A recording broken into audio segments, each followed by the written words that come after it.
Hey, everybody. Welcome, welcome, welcome. So glad to be here with all of you tonight. Hit the like button, hit the subscribe button, hit the notifications bell.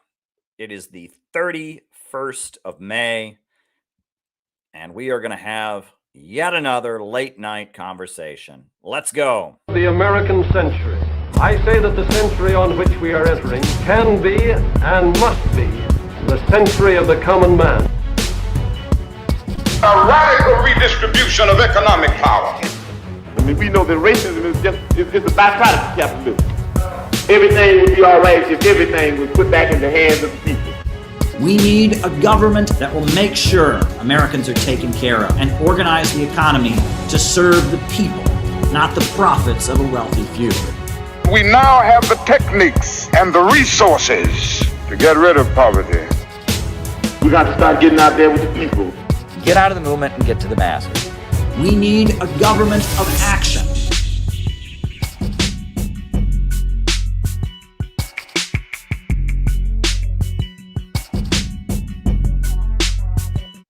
Welcome, welcome, welcome, everybody. Hit the like button, hit the subscribe button, hit the notifications bell. We are going to have yet another late night chat here on this YouTube channel. Now, the way we do these streams, for those of you who may not be familiar, is that I give some opening remarks about what happens to be on my mind, some observations. Sometimes I talk about history, news, whatever. And then from there, we do the roll call.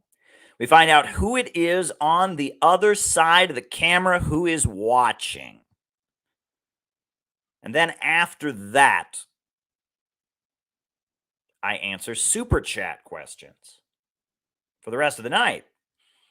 It's a 3-part show.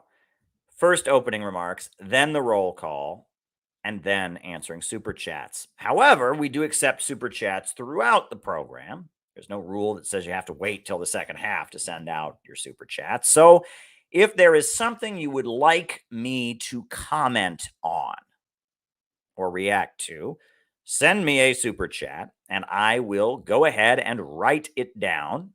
I'll type it down more precisely. And after I type it down, then in the second half of the program, I will go ahead and give you my thoughts on that. And I do try to give an answer to absolutely every question that is asked. There are rare exceptions where I can't answer the question, where there's something that people ask that I just have to ignore it. But that's very, very rare. You know, if you message me and want to ask me about the last time I took a shit, I will probably ignore that because that's not appropriate. I mean, my bathroom habits, there's a reason that, bathrooms are private. You don't talk about that kind of thing in public. So I'm just going to disregard that. But aside from asking about things that are just not appropriate, I generally will answer any question or comment on any issue that you send me a super chat about. I generally try to give some kind of answer. So that's what makes the second half of our show. So exciting. So by all means, send a super chat if you want me to answer anything that's on your mind. I urge you to craft the second half of the show as you wish. Hit the like button, hit the subscribe button, and hit the notifications bell. And on that note, I will begin my opening remarks. I see people are piling in, right? People are pouring in like they do in the first 5 minutes. I love all of you. I really do. To be able to have this community that I can get on here and talk to, I can spend my evenings with a group of like-minded people who are interested in world events, who want to change the world, want to have an impact on the world around them, refuse to simply accept conditions as they are, refuse to slip into powerlessness. This is a great opportunity. It's a great privilege to be able to engage with all of you, to have these nightly streams. We've done quite a few streams this month. In the month of May, how many streams have we done? I'm actually going to go find out. I haven't counted them. What's going on in Thailand? What's going on in Thailand? All right. First super chat, and it's much appreciated. Thank you very much. How many streams have we done this month? I have not taken the time to add it up, but I'm going to do it right now. I am going to do that right now because I try to get on here as much as I possibly can. I try to have these late night conversations as often as possible. So let's add it up. Tonight is the last month. I'm sorry. Tonight is the last day. The last day in the month of May. So I am going to try to calculate how many streams we have done this month, right? Today is May 31st. So I'm going to look back, month in review, how many streams, how many late night conversations happened this month. And for some reason, YouTube is being very odd and not giving me an accurate answer. The YouTube studio must be doing bizarre things, but I'll add them up, not in the studio. I'll add them up elsewhere, right? Okay. How many streams have we done this month? Was this in May? What's the date on this one? Right? Was this May? Was this one? Oh, no, that was April. Okay. All right. We're going to find out how many of these we did this month. It's worth finding out, is it not? I think it is. I think it is. How many streams did we do in the month of May? April 27th. Just trying to get to the first one here. I clicked on the YouTube studio and it suddenly started showing me as if I hadn't done any streams in the last 10 days. And that's certainly not accurate. So there we go. All right. That one's April 15th. We've gone even further back. That's bizarre. All right. Here we go. All right. Just trying to find out how many streams we've done this month, because I think that's a valuable bit of information. I think it would be valuable for us to know how many streams we have done this month. So let's find out. Let's get the accurate number. The accurate number of how many streams we have done this month.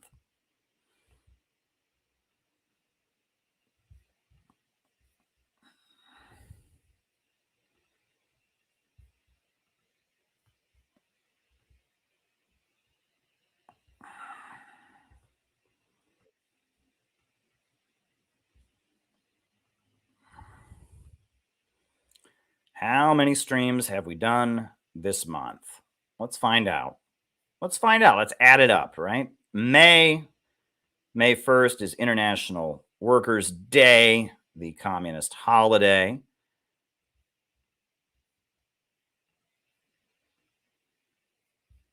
Here we go. Now we're getting somewhere. Almost to the beginning here. Almost to the beginning of May. Just trying to find out how many of them we have done. All right. How many streams have we done in the month of May? How many have we done? How many have we done?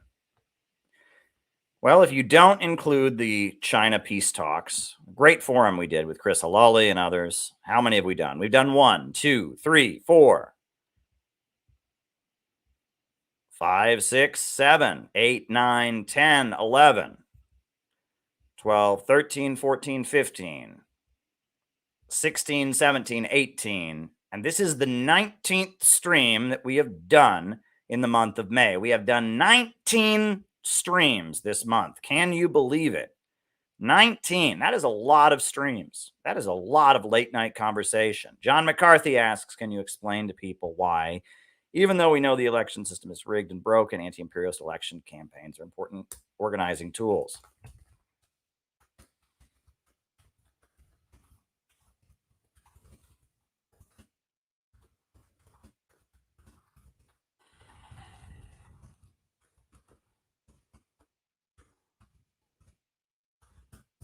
Very good question.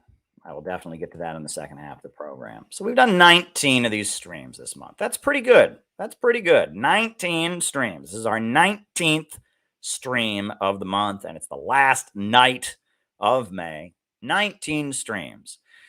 In all of these streams, I have tried to communicate various messages to our audience here. I've tried to get different messages across. I think one thing that we are all wrangling with on these streams: how can we make ourselves relevant? How can we have an impact on the world around us?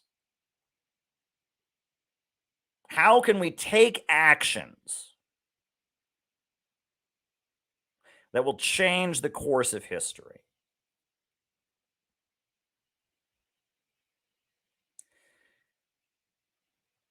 I've often criticized what I feel are the dual delusions that many internet communists and many people in general fall into. On the one hand,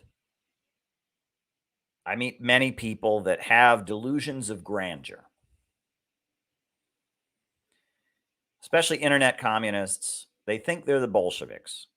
They think that they are the vanguard. They think that they have all the answers, that they are the one, they have the correct political line. All the others are a bunch of frauds and phonies. They know it all. They are the center of world history. They have this all-powerful, all-important, grandiose sense of self. They have the one true interpretation of communism. Their organization is the one legit revolutionary organization. All the others are a bunch of frauds and phonies. They are correct, and they get it, and they will be remembered in history because they are absolutely, positively, absolutely correct, and no one can compete with them. That's the first delusion.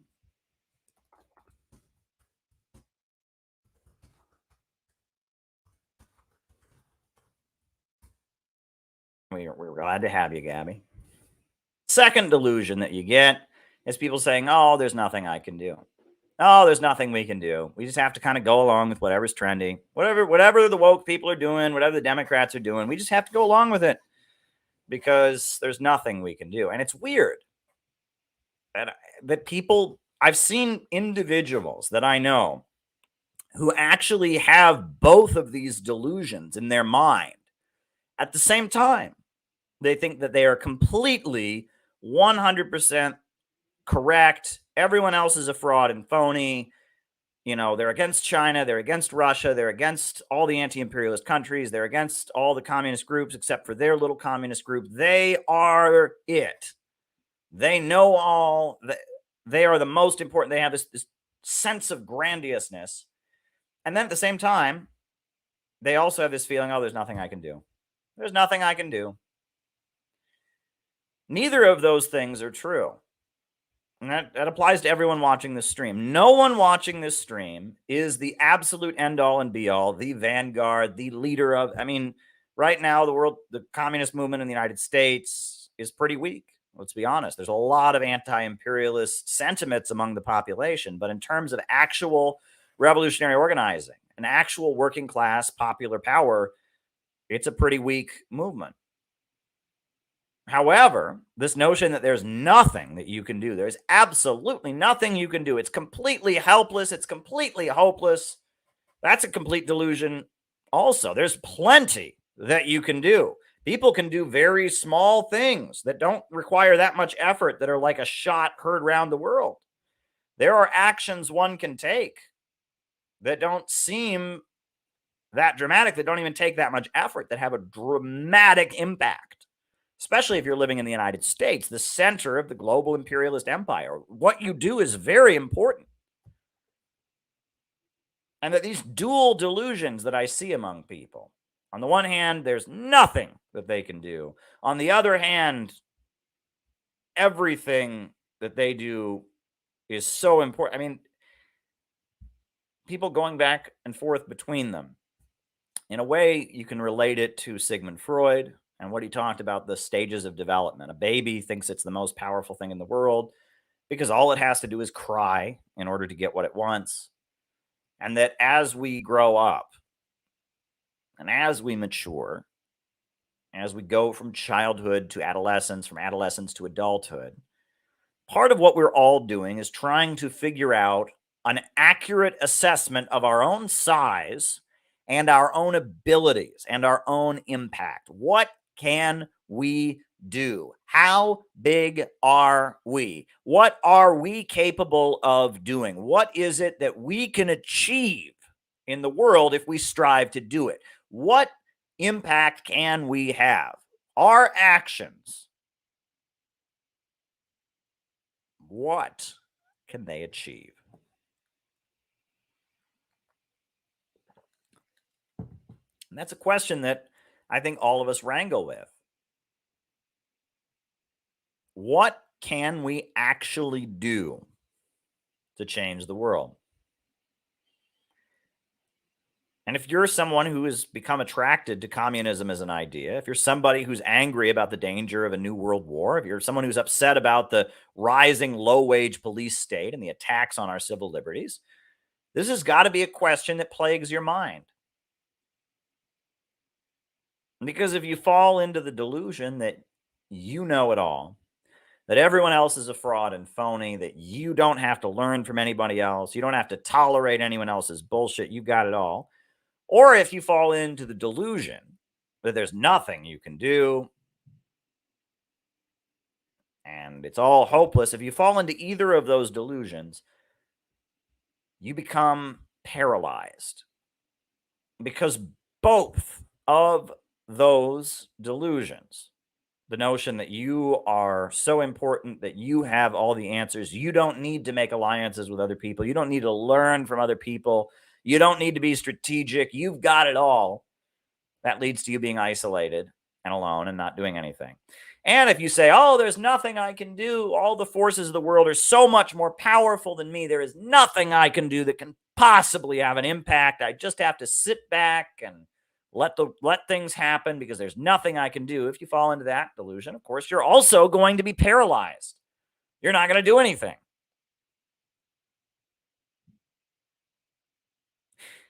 But I think about my life, my adult life, since I was 19 years old, 18 years old, I've been doing political activism. And I think about things that have happened in my political activism and the kind of impact that they've had. And it is these experiences that have led me to realize, on the one hand, I'm not powerless. On the other hand, I don't know it all. And I certainly can't do it alone. And if I'm going to get anything done, I have to be able to cooperate with people who might get on my nerves, who might not have all the answers, who might know more than I do and I need to learn from them, who might know less than me and I have to patiently explain it even if they don't want to hear it. Just thinking about various things that have happened. This is a great example. This is one of the things in my life I am most proud of. It was in 2010. In 2010, I was living in Cleveland, Ohio. I was out of college. I was struggling. I had a roommate who was still in college. He was struggling. And we were both communists, and we lived on the east side of Cleveland.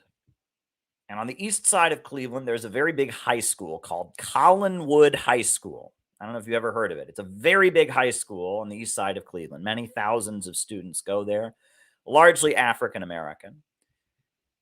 And one day, we were invited to go with a black activist group to Collinwood High School to hand out leaflets. There was an activist group in Cleveland that was organizing around some local police brutality cases. And they invited me and my roommate, and we went to Collinwood High School to hand out leaflets about police brutality. That's what this communist group I was in had oriented us to do. The Black community is raising awareness about police brutality. So because of that, we joined with, it was called Black on Black Crime Incorporated. We went to Collinwood High School, and with members of the Black community, we handed out leaflets about police brutality. And while we were handing out those leaflets, some of the high school kids at Collinwood High School came to us and said, we're planning a walkout.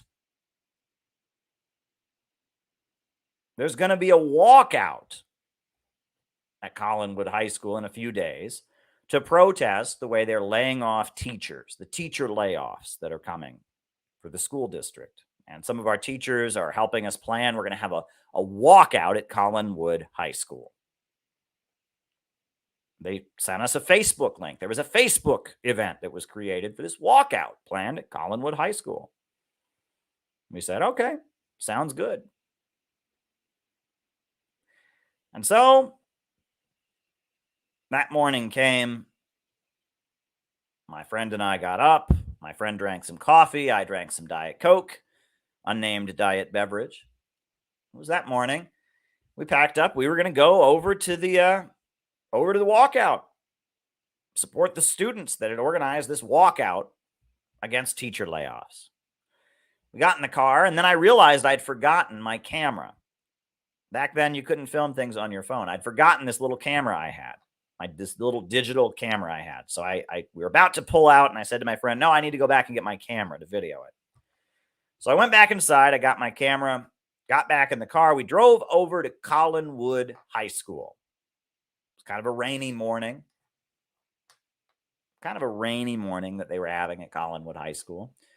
And we saw a group of 4 or 5 students who had come out of the school. And we thought, well, that's too bad. We thought it was a walkout. A walkout means the whole school walks out. There were 4 or 5 students out there. So we walked over to the 4 or 5 students. We were talking to them. And they told us that the police at the high school had chained the doors to the school shut to keep students from walking out. Now, that's a fire hazard, and that's illegal. Apparently, the students were all trying to walk out. The school officials had heard that there was going to be a walkout about teacher layoffs, so they had chained the doors to the school shut. But 4 or 5 students had gotten out anyhow, and they were out there. Anyway, we were talking to the students, and then a police car pulled up. A police car pulled up. And the police got out of the car, and they started arresting students for not being in school. Now, 2 of the people that had walked out of school were high school girls, high school women, high school aged women. One of whom was 18 years old, was not underage, and she was with her younger sister.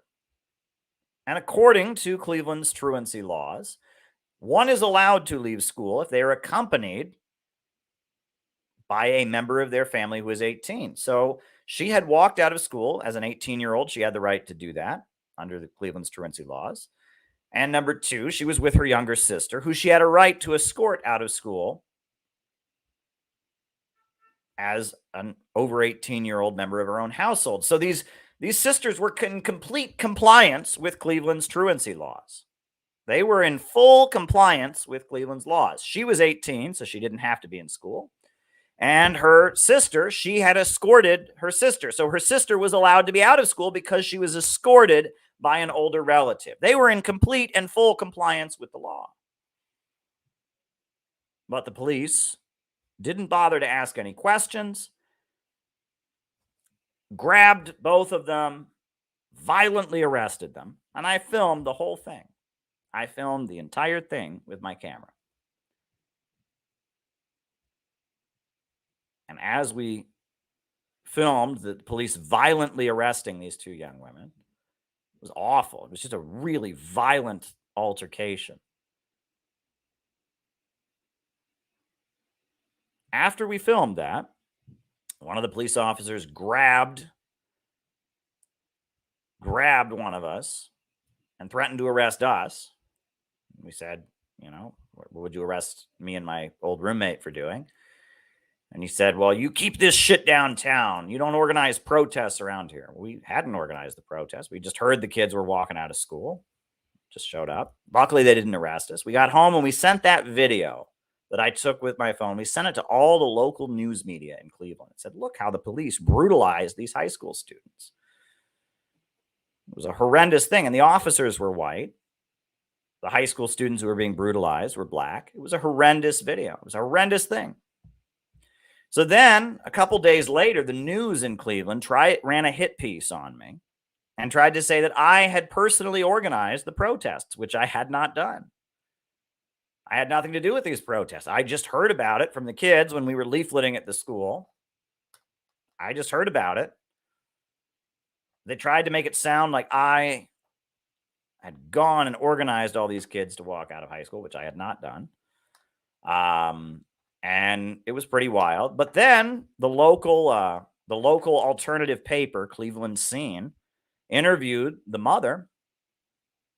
And she said, yeah, Caleb didn't organize the protests, but I'm glad he was there because he videotaped what the police did to my daughter, which was horrendous. And they tried to charge the younger sister with assault on a police officer. But my video in court showed that she did not attack the police, and she was acquitted in juvenile court because of my video. It was a big incident. You can read an article about this incident that happened in Cleveland. You can read about it. They wrote an article about me, the communist next door, Caleb Maupin. It was a big incident in Cleveland. It was all over the local news. It was a big incident. Now, in the scheme of things, was this incident in Cleveland, was it a huge deal? It got some media attention. We got a crooked police officer fired. It raised awareness about police brutality.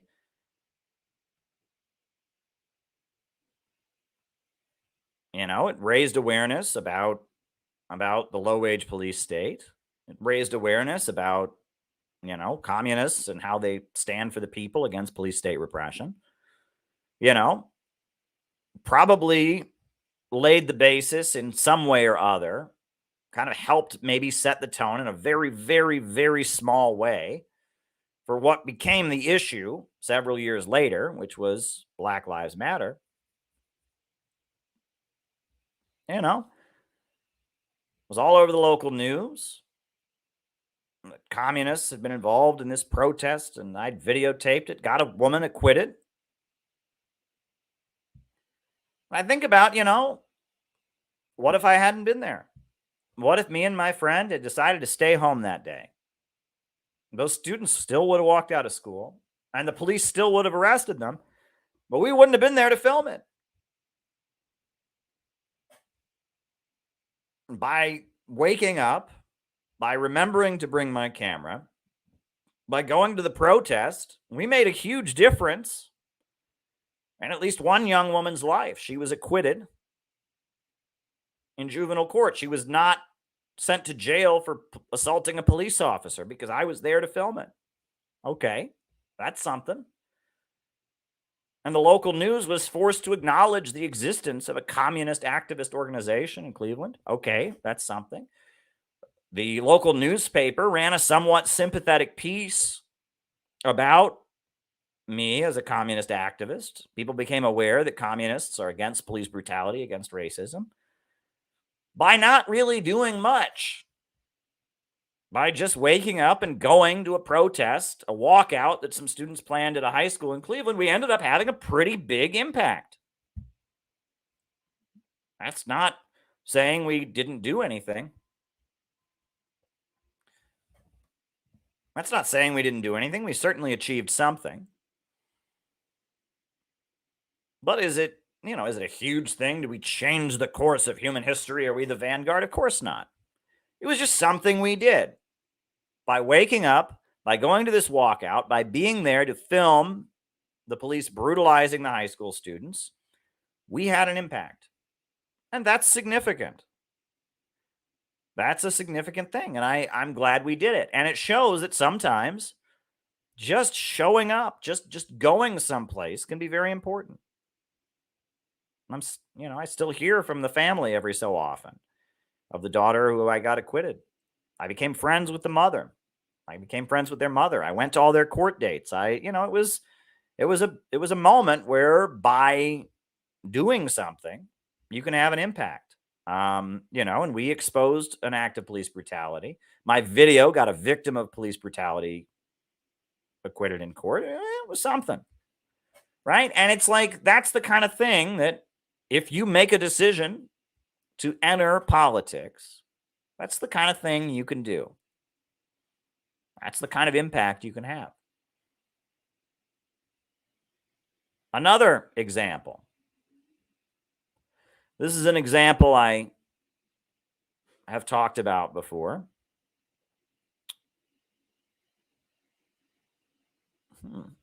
I could give a number of examples like this, where it really doesn't require very much effort on your part. But just by doing something, just by being there, just by taking a move you would not normally take,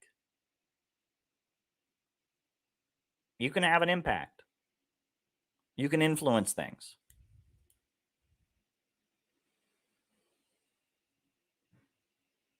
Well, here's something. I'll give this example. Last August, I was talking to some friends of mine.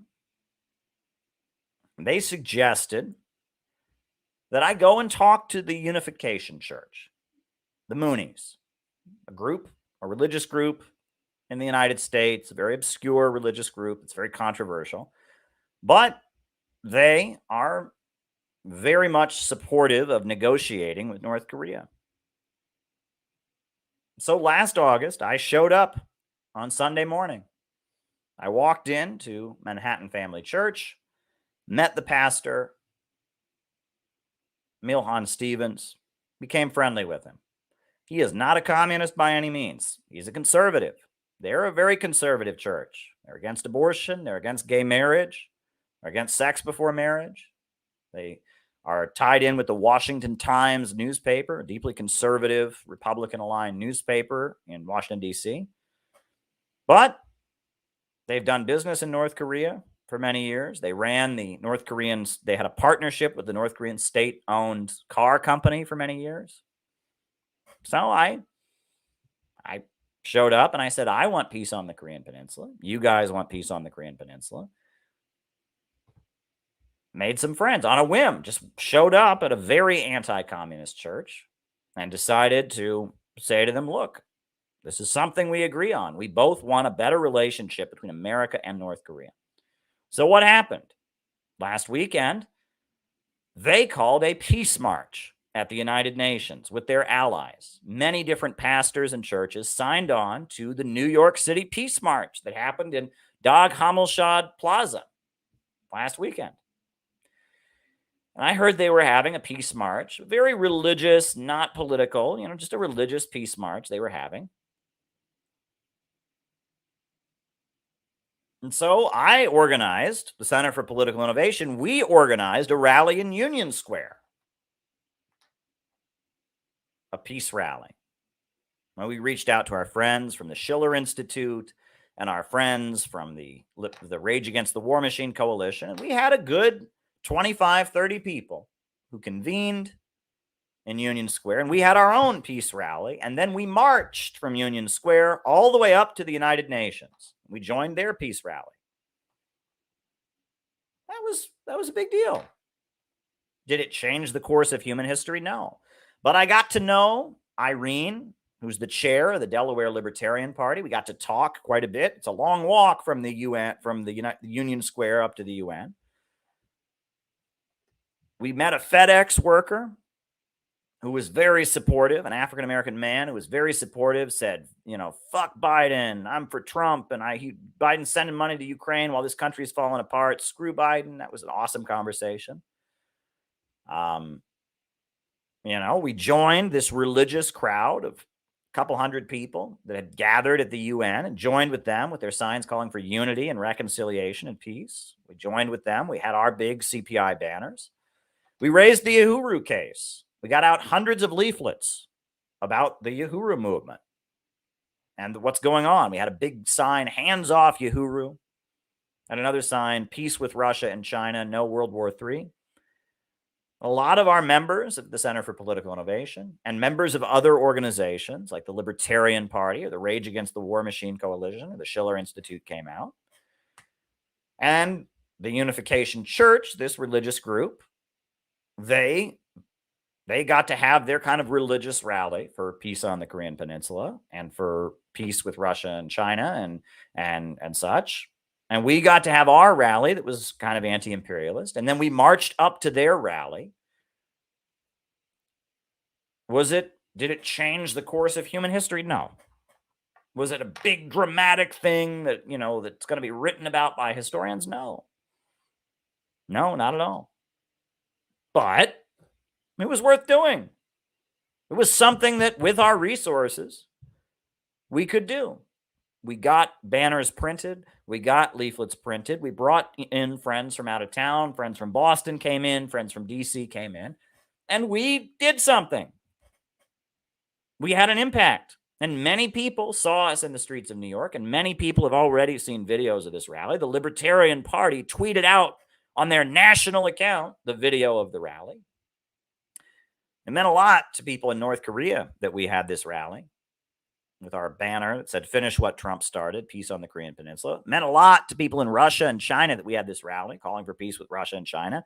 It meant a lot to the Uhuru movement that's facing 10 years in prison, charged with being Russian agents, that we had this rally. They tweeted out the pictures. It meant the world to them. It was a national day of action for the Uhuru movement. So was it worth doing? Yeah. Yeah, it was absolutely worth doing. Is it the biggest thing I've ever done? No. Is it going to change is it this dramatic event? No. But it was a way we could have an impact with the Center for Political Innovation. Last night when I was streaming, I talked about the conference that we did in August. We had a conference, a CPI, Center for Political Innovation conference last August. And a week before that conference, the Uhuru movement got raided by the FBI. And so what did we do? We called them on the phone and we said, we support you. We support any group of people that's being persecuted for their anti-imperialist views, for standing up against the low-wage police state, for standing up against the drive to World War III. So we called them and we said, we support you. What the U.S. government is doing, raiding your homes, accusing you of being Russian agents, that's bullshit. We support you. We'd like to give you a platform. So what happened? They sent a delegation of people to that conference. And who else came to that conference? Tara Reade, the woman who was raped by Joe Biden, Joe Biden's accuser, who has been smeared in American media. The media that says always believe women, for some reason they don't believe her. Well, we gave her a platform. We gave her an award at that conference. But it gets better than that, because Tara Reade ended up becoming a producer for Kim Iverson and her show. Kim Iverson, a great TV host who takes a lot of great stances, questioning Big Pharma, questioning the war drive of mainstream media. Tara Reade ended up being a producer on Kim Iverson's show. Well, Tara Reade told Kim Iverson about the Uhuru movement, who she met at our conference. And pretty soon, Kim Iverson had the Uhuru movement on her show and raised awareness among conservatives about this group that was being persecuted by Joe Biden, how Joe Biden was persecuting a group of black socialists. Tara Reade was also friendly with Tucker Carlson. She did a big, long interview with Tucker Carlson. Well, Tucker Carlson spoke up for the Uhuru movement. Glenn Beck spoke up for the Uhuru movement. That conference that we did in Chicago, again, not huge. Wasn't the biggest conference we've ever done. Wasn't the smallest either. It was only attended by maybe 75, 85 people. Wasn't even 100 people there, but it had a huge impact. Meant the world to Tara Reade to get an award like that. Meant the world to the Uhuru movement to see a room full of people that were on their side in the face of FBI repression when the police are raiding their homes. It meant the world to them. Now Tara Reade has said she's staying in Russia. She doesn't feel safe going home to the United States. Tara Reade has been forced into exile. And the Uhuru movement have been indicted. They're facing criminal charges. But from the beginning, from the very moment they were raided, the Center for Political Innovation has been on their side. Now, again, does this make us Lenin? Does this make us Stalin? No. Absolutely not. But it means that we're having an impact. We're making important connections. We're in the center of important struggles. Long before Tucker Carlson was talking about the Uhuru movement, the Center for Political Innovation was. Long before Black Lives Matter became trendy, I was in the streets of Cleveland videoing acts of police brutality, going to court with police brutality victims. There are things you can do that make an impact.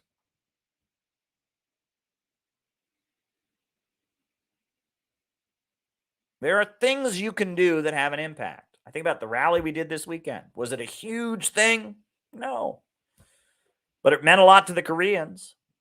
And it meant a lot to the Libertarian Party. They tweeted it out on their national account that has over 300,000 subscribers. They tweeted out our CPI rally with a link to CPI. It meant the world to the Libertarian Party that we gave a platform to Irene, their Delaware chair, that we marched through the streets saying peace with Russia, peace with China. Meant the world to them.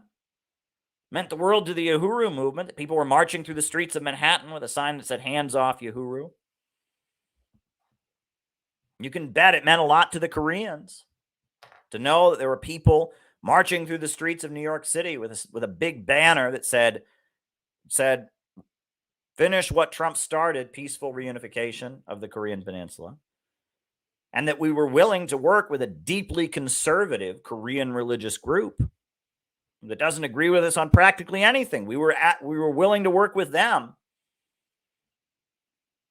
Have a rally on the same day that they had their rally. Bring our people to march in and join their rally. That meant a lot. There are things you can do that can have an impact on world history. There are things you can do that matter. There are things you can do that have an impact. You know, the Green Book, right? I think I've got a copy here, right? This thing, right? This little book, this little tiny book, right? This is the first book the Center for Political Innovation ever published. Do you know how many copies of this book have sold? Over 2,000. Over 2,000 copies of this book have been sold. Most of them sold on Amazon. Few have been sold at rallies here and there, etc. But over 2,000 copies of the Green Book by Muammar Gaddafi have been sold. Why? This is not the only version of this book you can get on Amazon. There are many, many different versions of this book. It's not copyrighted. The translation, the official Libyan government translation of this book is not copyrighted. Anybody can put out an edition of this book. But when we set up the Center for Political Innovation, I thought it would be very important that we publish our own edition of this book. So I wrote an introduction.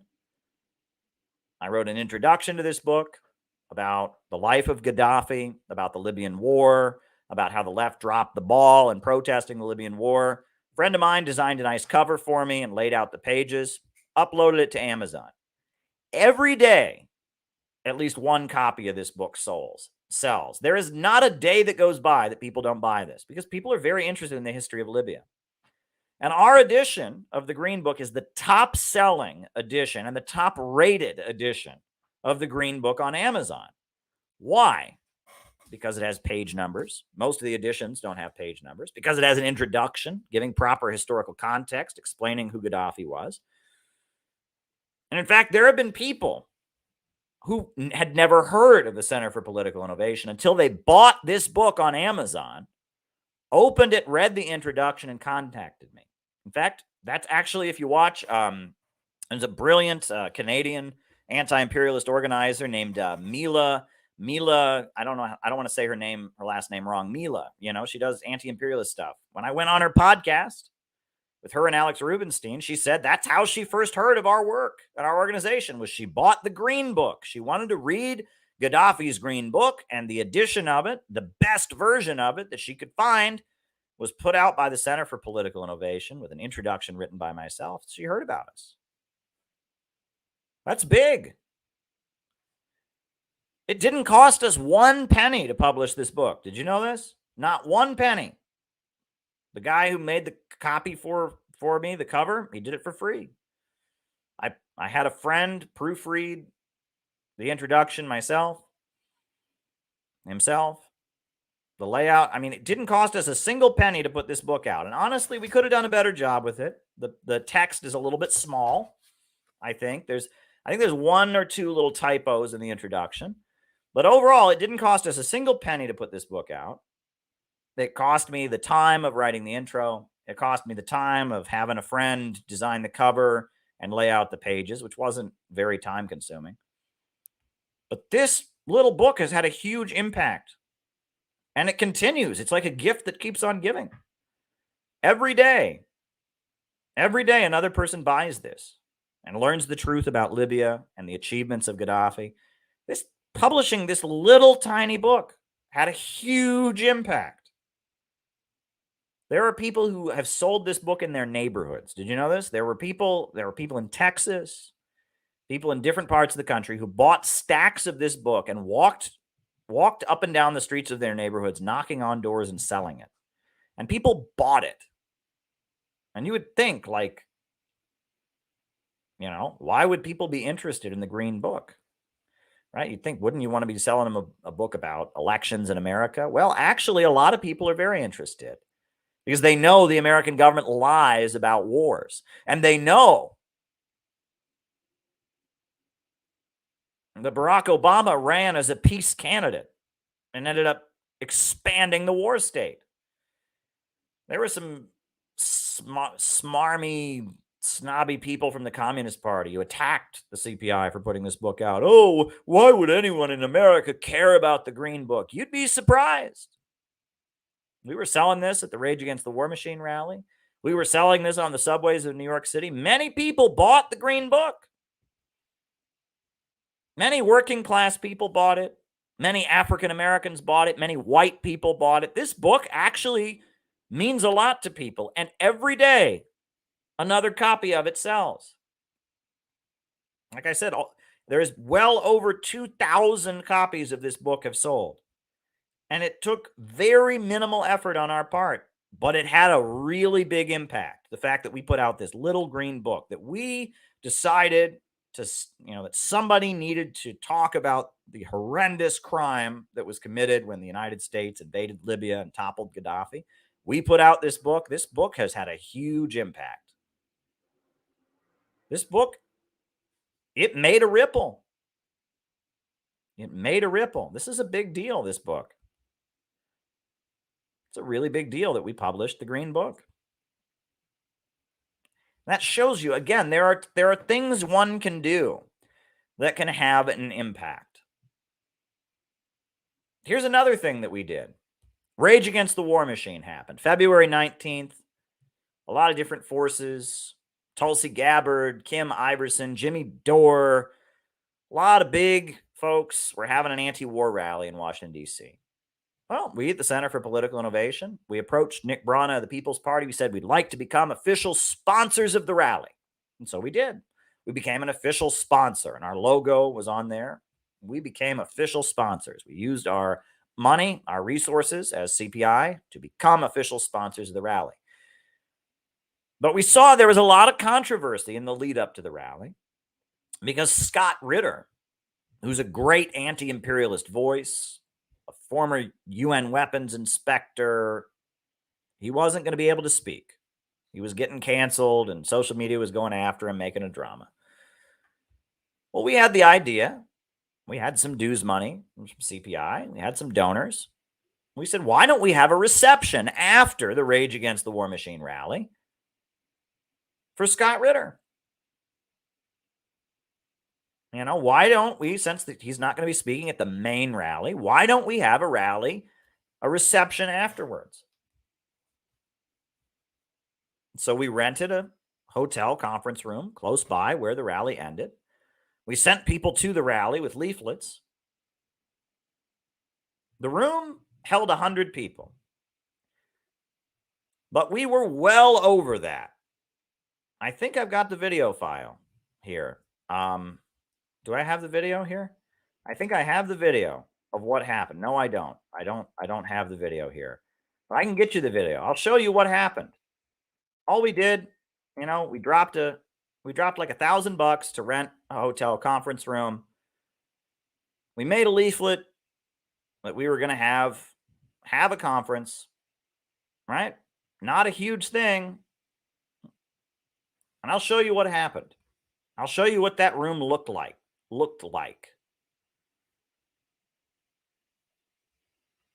I will show you what that room looked like.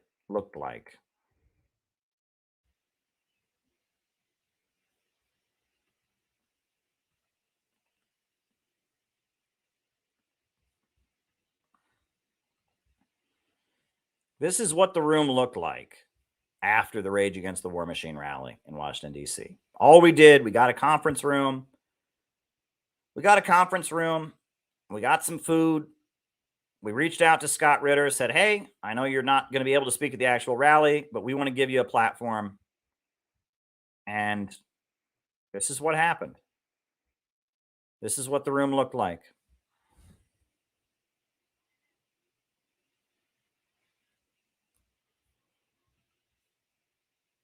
This is a hero.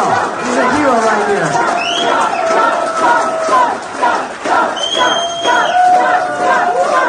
We love you, Scott. We love you. Go ahead and give us some words.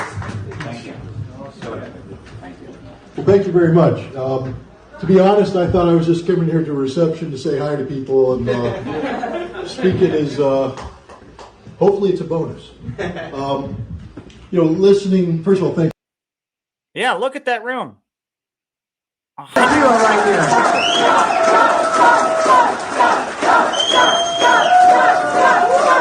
We love you, Scott. That wasn't a huge thing on our part. Wasn't a huge effort. All it took was saying, look, Scott Ritter has been locked out of the Rage Against the War Machine rally, so we're going to give him a platform ourselves. And look at the impact that it had. We had a beautiful event, a whole room full of people. There was standing room only. Scott. Again, you can have an impact. There's many other examples I can give you throughout my life of things that have happened where we've sat back and we've said, what can we do? What can we do to have an impact with the resources that we have, with the people that we know? What can we do? Can we put out a book? Yes. Can we put on a reception after the Rage Against the War Machine rally? Yes. Can we build a march of our own to go join a religious peace rally at the UN? Yes. Can we have a conference and give a platform to Black revolutionaries who just got targeted by the FBI? Yes. Can we have a conference and give a platform to the woman who has accused Joe Biden of sexual assault, has spoken up about what he's done to her and been smeared and ignored by the mainstream media? Yes, we can. Can we go to the rally with our camera? And if there's police brutality, can we film it? Yes, we can. There are things that you can do. And it is a lie that you can't have an impact. Because I'm not that rich. Live in an apartment in New York City with my wife, my lovely Brooklyn apartment. I work for an international TV network. But before that,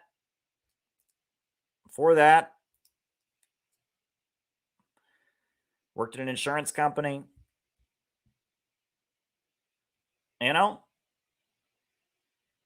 There are things you can do.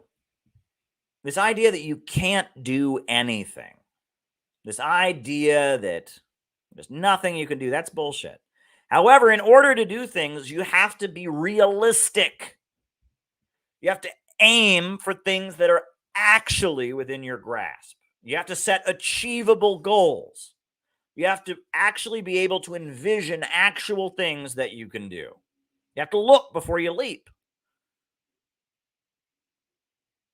But there are things that you can do. There are ways to intervene in the historical process to advance anti-imperialism. There are ways to intervene in the historical process to advance the struggle for justice. We greatly advanced the Rage Against the War Machine by having that reception afterwards and honoring Scott Ritter.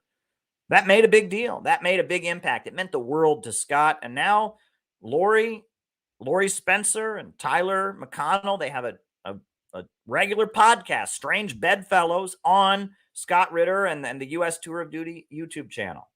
And then Scott Ritter came and spoke at the Summit Against Hypocrisy, the conference we did in Washington, D.C. a month later. He came and spoke. He was the keynote speaker in our morning conference. That was a big deal. You can't say that wasn't a big deal. Right? Over 2,000 people have bought this. People have joined CPI just because they bought this book. Of all the books we published, this is the one that cost us the least, had the least effort put into it. I wrote a very short introduction. My friend laid it out. Didn't cost us a dime to put it out, but this book has had a huge impact. That day that I knew the students were having a walkout, me and my roommate, we went with a camera. It ended up being a big deal. It was covered in the press in Cleveland endlessly. The communist next door, the daughter, Deja Brunel, got acquitted in juvenile court. It was a big deal. Sometimes you can have a very big impact just by showing up, just by looking at the situation and saying, I can intervene. But in order to do it, you have to accurately assess your strength. You have to say, what am I capable of?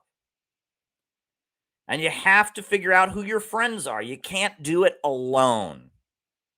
You can't do it alone. Let me emphasize that. You cannot do it alone. You need allies and friends if you're going to get shit done in the real world. Because what I see so much of these days is every time anything goes wrong, every time people get frustrated, people turn into Cartman from South Park. Screw you guys, I'm going home. Is that how Kenny from South Park talks? I haven't seen it in years. But that was the catchphrase of Kenny from South Park. Screw you guys, I'm going home. Right? And that is so much of what I see. Things don't go your way. You disagree with somebody. Do you think I agree with the Unification Church? They think communism is Satan. They have a lot of beliefs that are not mine, but I respect them as great people that want peace on the Korean Peninsula, that are very dedicated to their spirituality and their beliefs. So they were organized in a rally. We organized our own rally. We went and joined their rally. Great intervention. Do you think I agree with Scott Ritter? He's a Ronald Reagan Republican. He's a conservative. Do you think I agree with him? But he came and spoke at our event. Very good question.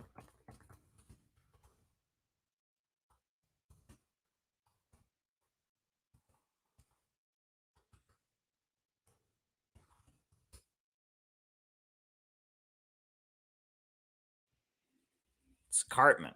It's Cartman. Kenny is the one in the orange sweater who never talks. Thank you for the correction. It's Eric Cartman, the anti-Semitic one, the chubby anti-Semitic one. I got to remember my South Park characters correctly. Thanks for the correction.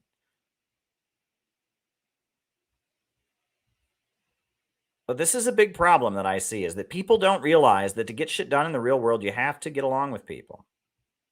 You have to get along with people. You have to get along with people. You have to be willing to talk to people. You have to be willing to be patient.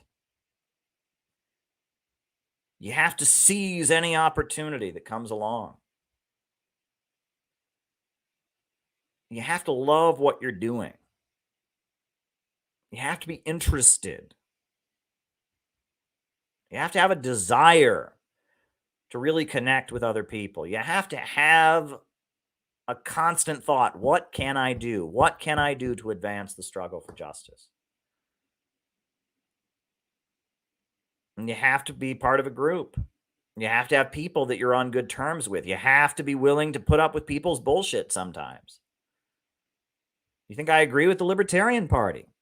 No, but Irene wants to stop World War III. I want to stop World War III. Center for Political Innovation wants to stop World War III. So we marched in the streets, and it had a huge impact.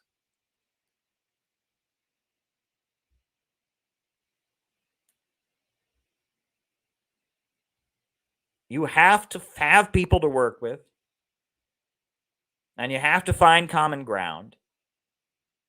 And you have to be thinking, what can I do with the resources that I have, with the allies and friends that I've made? What can I do? How can I advance the struggle against the low-wage police state and against the new world war, against the danger of a new world war? What can I do? You must be asking yourself that question. And you have to be able to say, look, this is what I can do. And when you do things, a lot of times the things that you do have a very lasting impact. Not always. Sometimes you do things and, you don't get much of a payout. But sometimes things can be as meaningless as me saying, I'm going to go to those kids' walkout and saying, I better bring my camera. Stop, and running back into the house and getting the camera. That had a big impact. Sometimes us, why don't we have a reception for Scott Ritter? Look at the impact that had.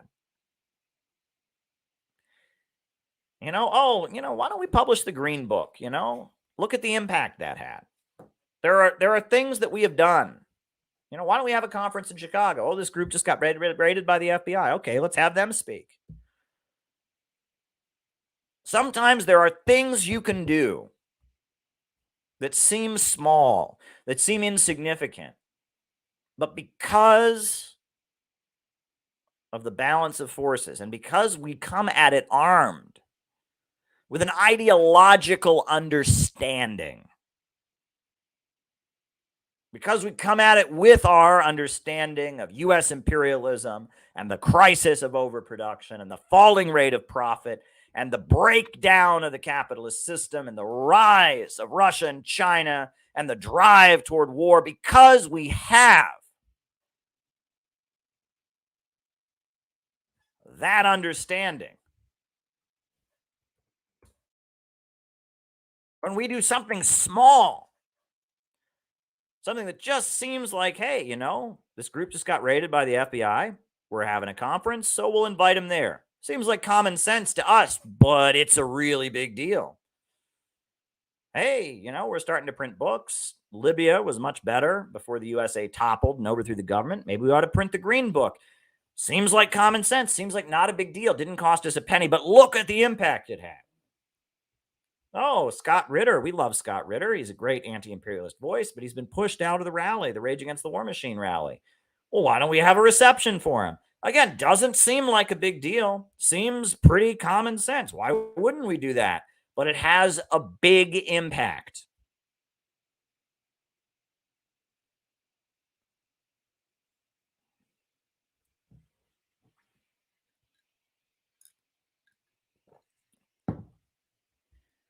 There is something that you can do. You can have an impact. You can move against the imperialists. You can get things done in the real world. It is possible. You can move toward achieving our aim. You can strengthen the forces of socialism and anti-imperialism in the world. You can weaken the imperialists and their dying system, their liberal capitalism in decay. But it requires you to take on a level of maturity, to know your own strength, to know your own capabilities, to accurately understand what you are capable of. It requires you to also be willing to work with people who you may not agree with. It requires you to hold on to friendships and alliances, even when it's difficult, even when you're disagreeing, even when your friends let you down. You have to be willing to try your best to hold on to relationships. It's not easy to get things done in the real world. It's much easier to sit at home on your computer and complain. It's much easier, but it's much more miserable. It's much sadder. It's much lonelier. You got much less self-esteem. I'm going to read to you. Eugene Debs was thrown in federal prison for an anti-war speech that he gave in Cleveland, Canton, Ohio, actually.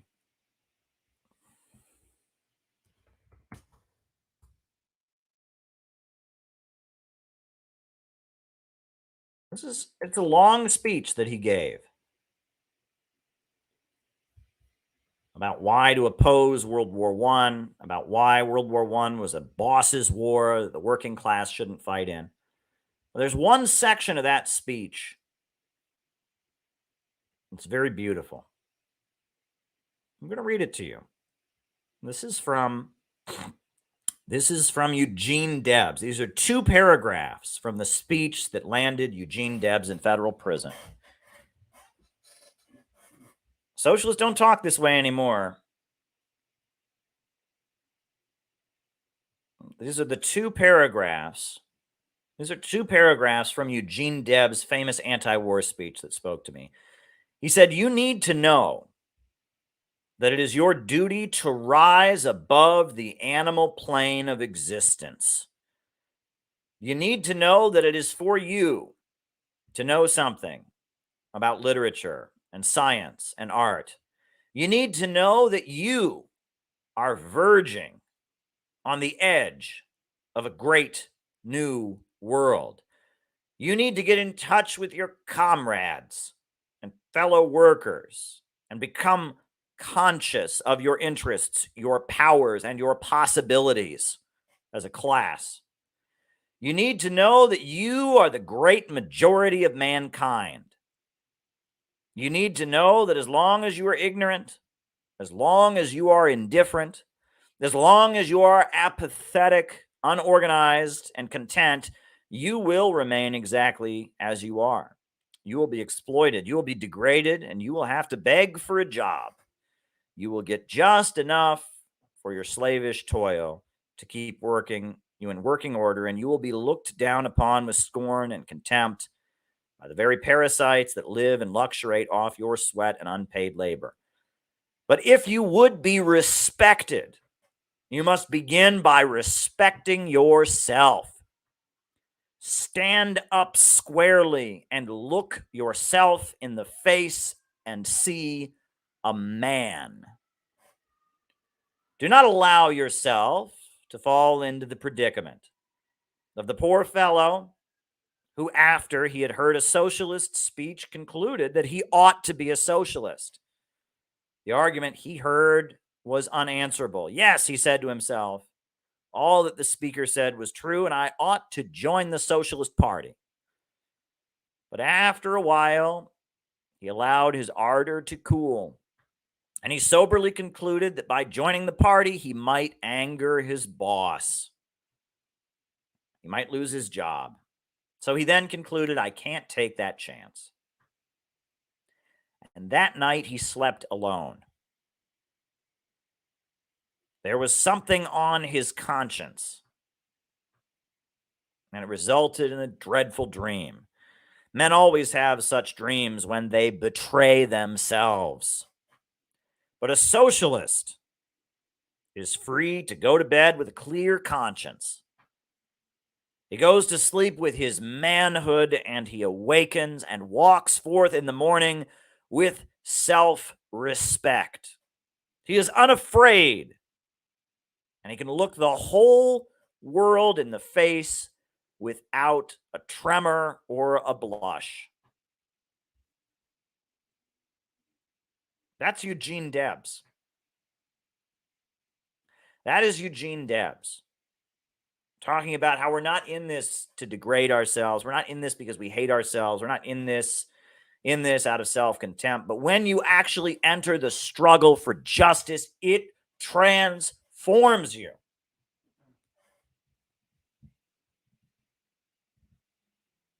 It changes you as a person. That's why I've been emphasizing over and over again on these streams that if you read Marx, but you're not involved in an organization, you're not organizing people, it doesn't make sense to you. It's not meant to be read in the abstract. It's not meant to be read in academia. It's meant to be read in the context of building an organization, building a united front, engaging in struggle.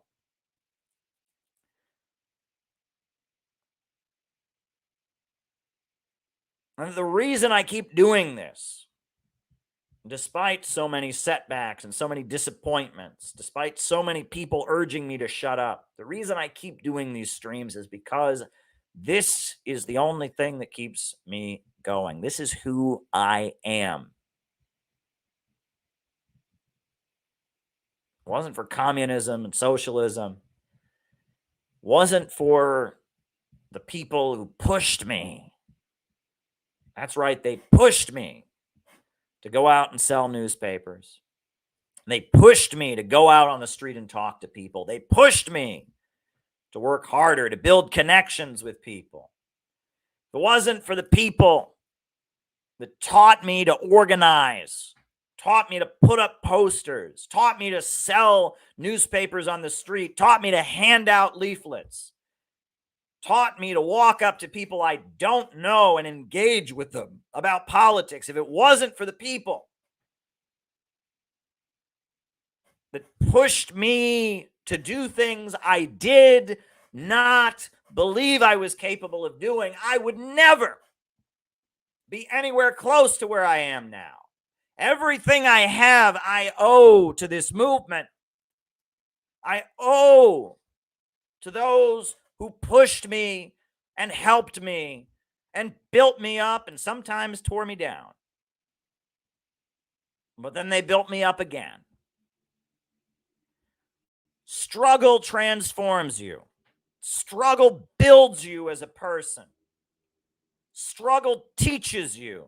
Struggle matures you. Struggle heals you.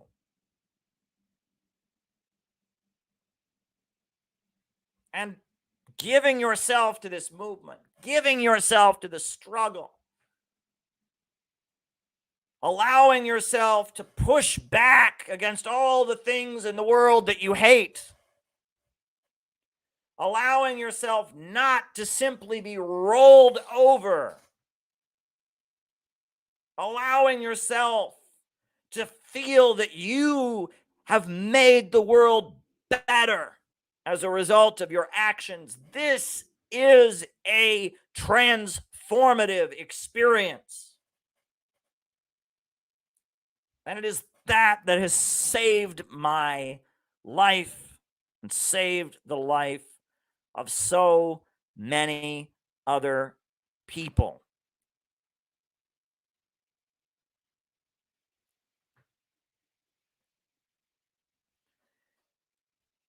Being a socialist on the internet, being a socialist in words, being a socialist as your social media brand is not the same thing as building a real community, as building a real organization. And when I've been to other countries, when I've been to Iran, when I've been to Venezuela, when I've been to Nicaragua, when I've been to Ecuador, when I've been to Russia, I can't tell you how important the work we do over here is to them. When I came back from Ecuador in 2013, I gave a speech and I said, you know, what I learned in Ecuador is that even when we have a small rally in New York City and there's only 5 people at that rally, there's 5 million more people that are with us.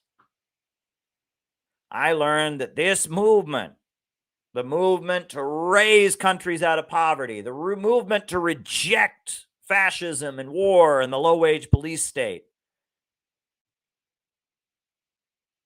I learned that that movement is global and that we represent one particular wing of a global movement for justice, and that our wing is so essential. And it's small here because we're in the center of the forces of reaction.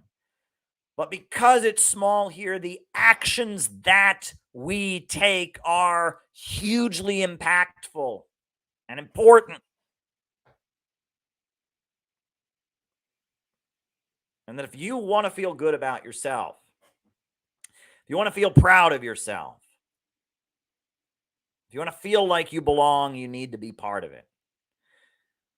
The best cure for pessimism, depression, and hopelessness is revolutionary organizing. The best cure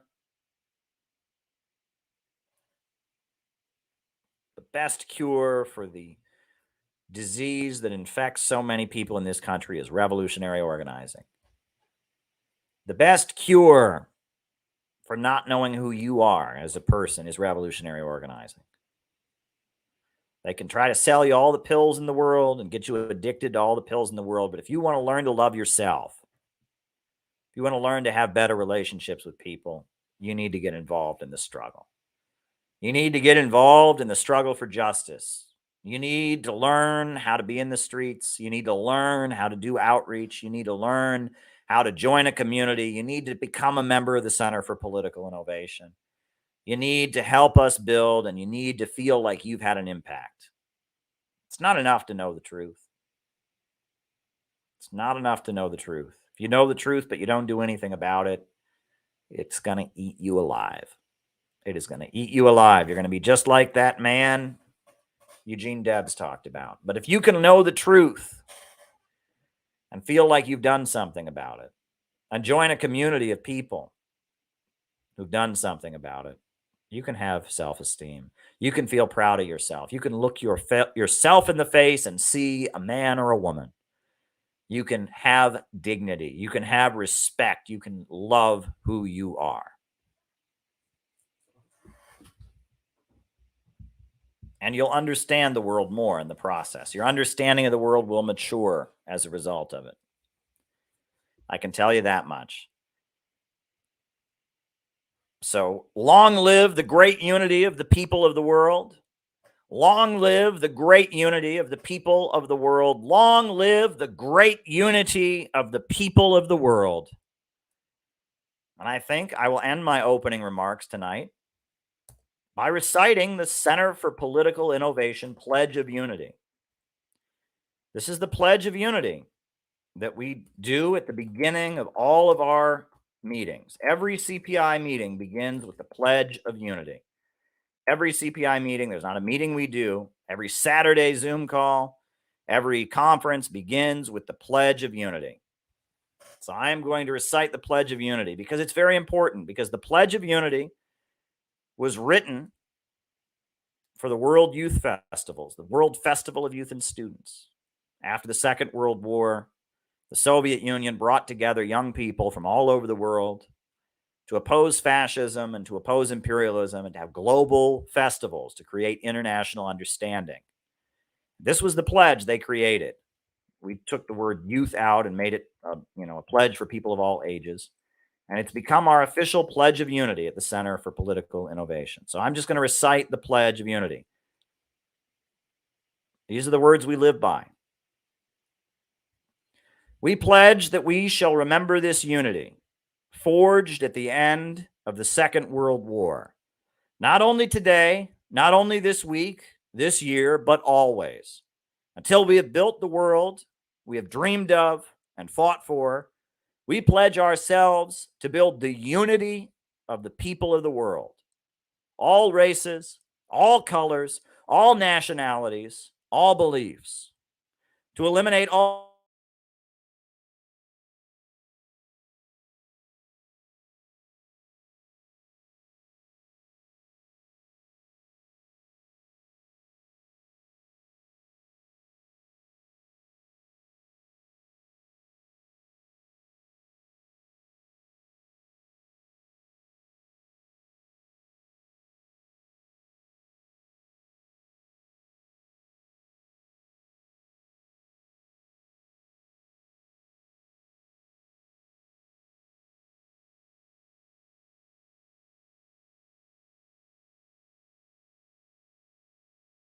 shall nevermore be wasted in war.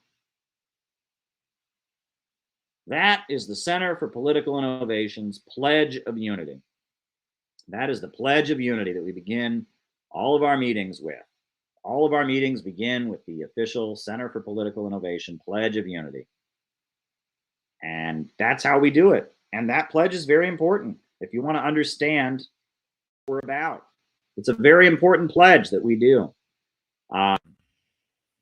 So long live the great unity of the people of the world. Long live the great unity of the people of the world. Long live the great unity of the people of the world. We must stop World War III. We must stop World War III. We must stop World War III. We need a government of action to fight for working families. We need a government of action to fight for working families. We need a government of action to fight for working families. Names and locations, folks. Names and locations. Who is with us here tonight? Names and locations. Names and locations. Names and locations. Who's with us here tonight? Who's with us?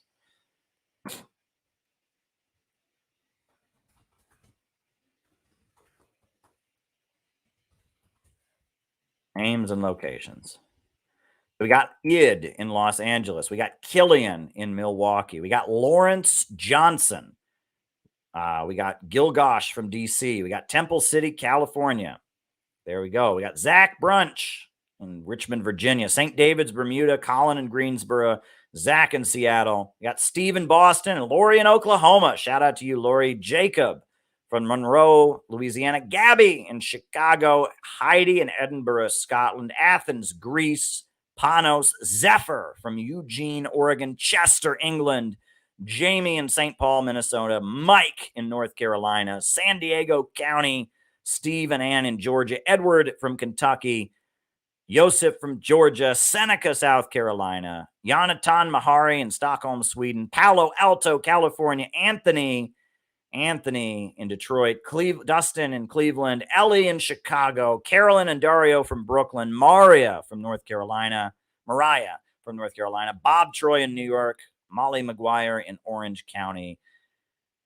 Grady in Southern California. Briggy from Pennsylvania says, great opening remarks. Thank you, Briggy. Thank you very much. It was great of you to be at the rally on Saturday. St. George, Utah. Josiah is with us. Richmond, Virginia this week. Chandler in Georgia. South Derry, Northern Ireland.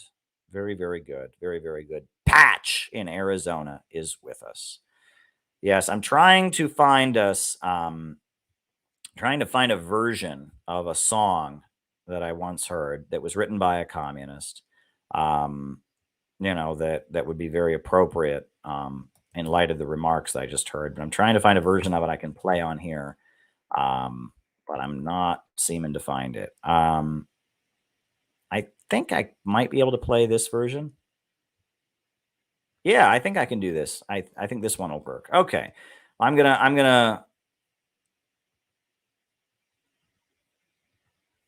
am going to put this on. I'm going to start the down. Oh, goodness gracious. All right. I'm going to see if I can download this song and we can play a non-copyrighted version of it. We got Micah in Las Vegas. We got Patch. We got Huntington Beach, California. London Fraser. We got Philadelphia, Huntington Beach, California. Maddie in California is with us. Welcome, welcome, welcome. There we go. Clinton Fraser is in London. Welcome, welcome, welcome. Welcome, welcome, welcome. Laura is in Philly, Pennsylvania. Welcome, Laura. Glad you're here. Brandon's Crack Shack in DC. I don't know what that is. Is that a restaurant or something? There you go. All righty. Good times. Good times. All right. So now that we've done that, before I start answering super chat questions, I'm going to put on, this is a version, this is some folk singer somewhere performing their version of Tomorrow is a Highway. Tomorrow is a Highway. is a folk song that was written by communists. It was written, I believe, in 1951 during McCarthyism and during the danger of war. I'm gonna pull up who wrote it. Right, Tomorrow is a Highway. Pete Seeger performed that. I don't think he wrote it though. Tomorrow is a Highway. Yeah, by Lee Hayes. Lee Hayes was the author of it. Tomorrow is a Highway by Lee Hayes, who was a communist Party member. And he wrote this very optimistic song in 1949 in the middle of McCarthyism. Lee Hayes, who was an associate of Pete Seeger, he wrote this beautiful, optimistic, anti-imperialist, anti-war, working class song. Tomorrow is a Highway. Beautiful song. You think he wrote this? Lee Hayes wrote this when so many of our comrades were in jail. So many of our comrades were, facing persecution. 1949 was not a good time to be a communist in America. But he was optimistic about the defeat of fascism in World War II, and he was optimistic about the Soviet Union and how people were rising up from poverty around the world. And he wrote this beautiful, optimistic song in the middle of McCarthyism. So here we go.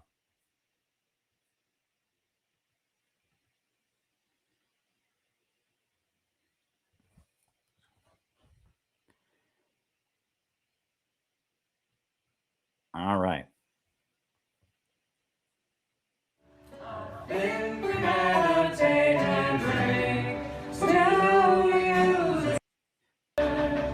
What is this? I'm sorry. It's not the right song here. That they're playing another song here. Let me skip through it. I'm sorry. This is obnoxious. Hold on. Hold up. They're... Oh, goodness gracious.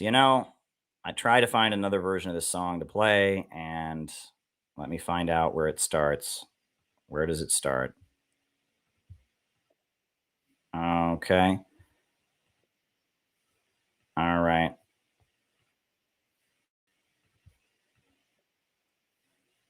Okay, where does it start? They're playing another...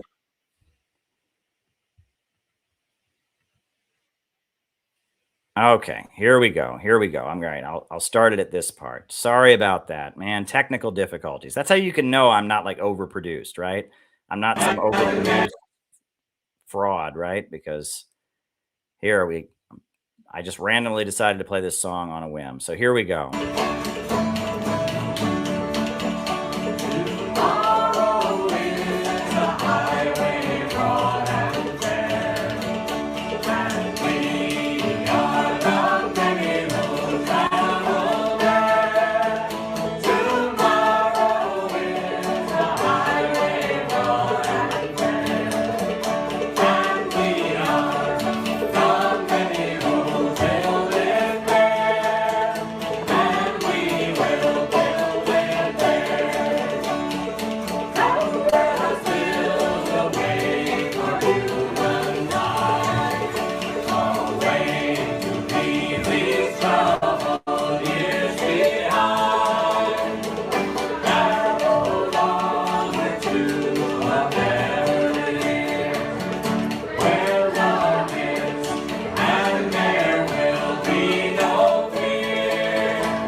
So there we go. That's a version I can get away with playing on here.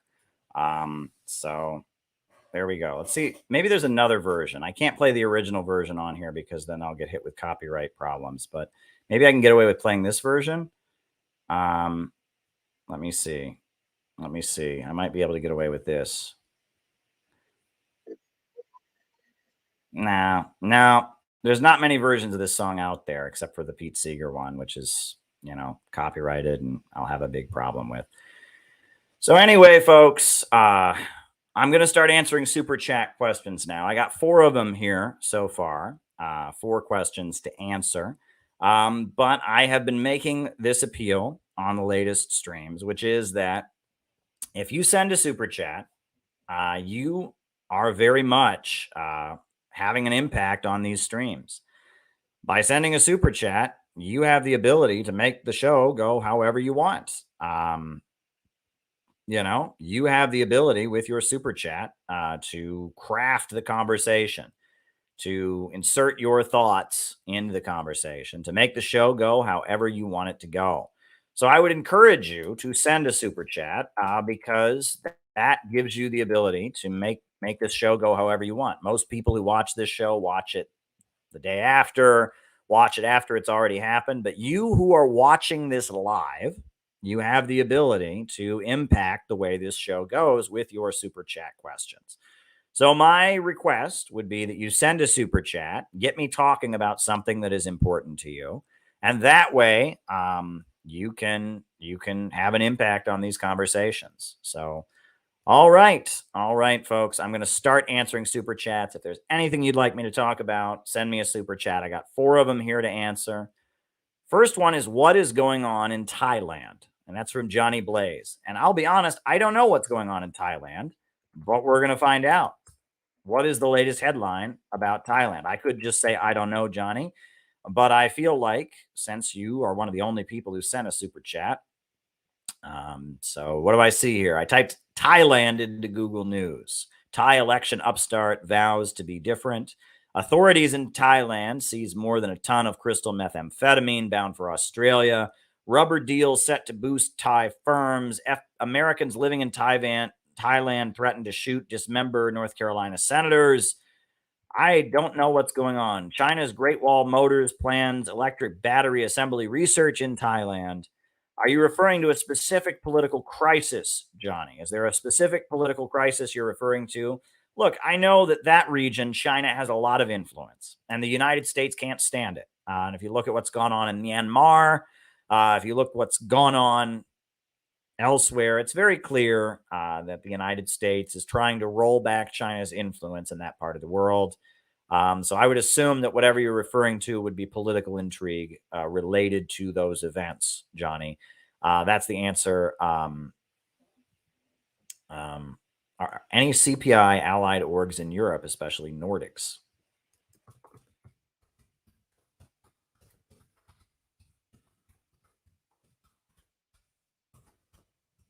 Very good question. Thank you. Thank you very much. So, if you look at what happened in Myanmar and the political controversies that have happened there between the military and the government, and how the United States is always trying to assert the role of the NGO liberal apparatus into Myanmar, and always, and how the military, the government there has gotten a lot of aid from China to build infrastructure. You put that into the puzzle, I would assume that what's going on is that, that China is having a lot of impact and investing a lot in Thailand, and the United States doesn't like about it. And you can probably interpret a lot of events in that country right now in the context of those divisions. So I don't know specifically what events you are referring to, but when I look at it, I mean, that seems to be the context of what's taking place there. I just read you the major headlines about it, so there we go. Now, this is an interesting question. The next question is from John McCarthy. And John McCarthy, here's one. You've shown how Jordan Peterson is a drooling idiot on Marxism, but have you seen him speak on the degrowth agenda? He seems pretty good on that. Oh, that's it.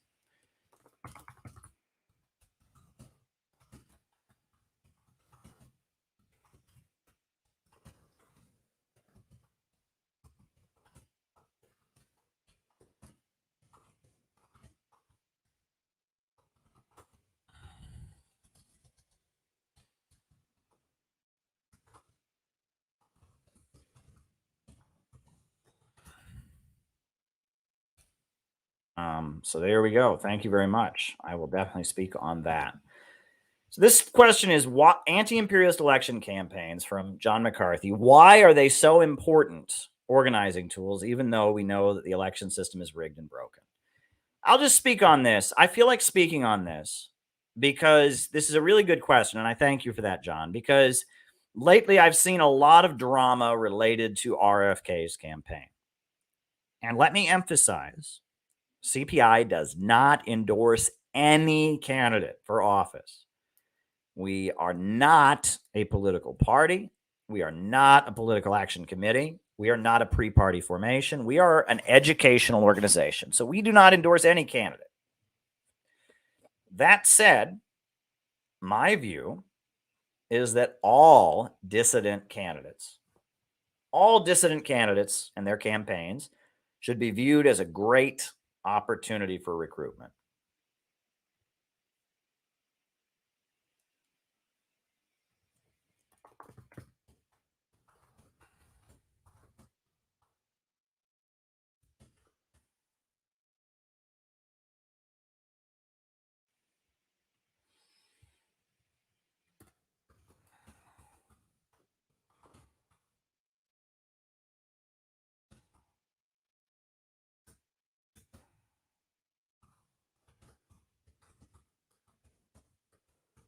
Very good question.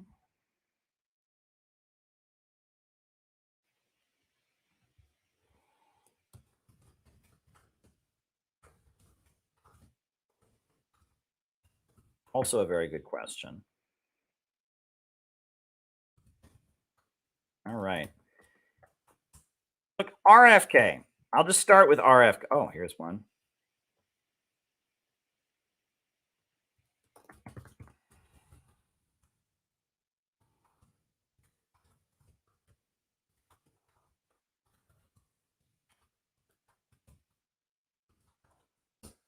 I'll just start with RFK, right? I have seen a lot of people who really love RFK and are saying they're going all in to support RFK. You know,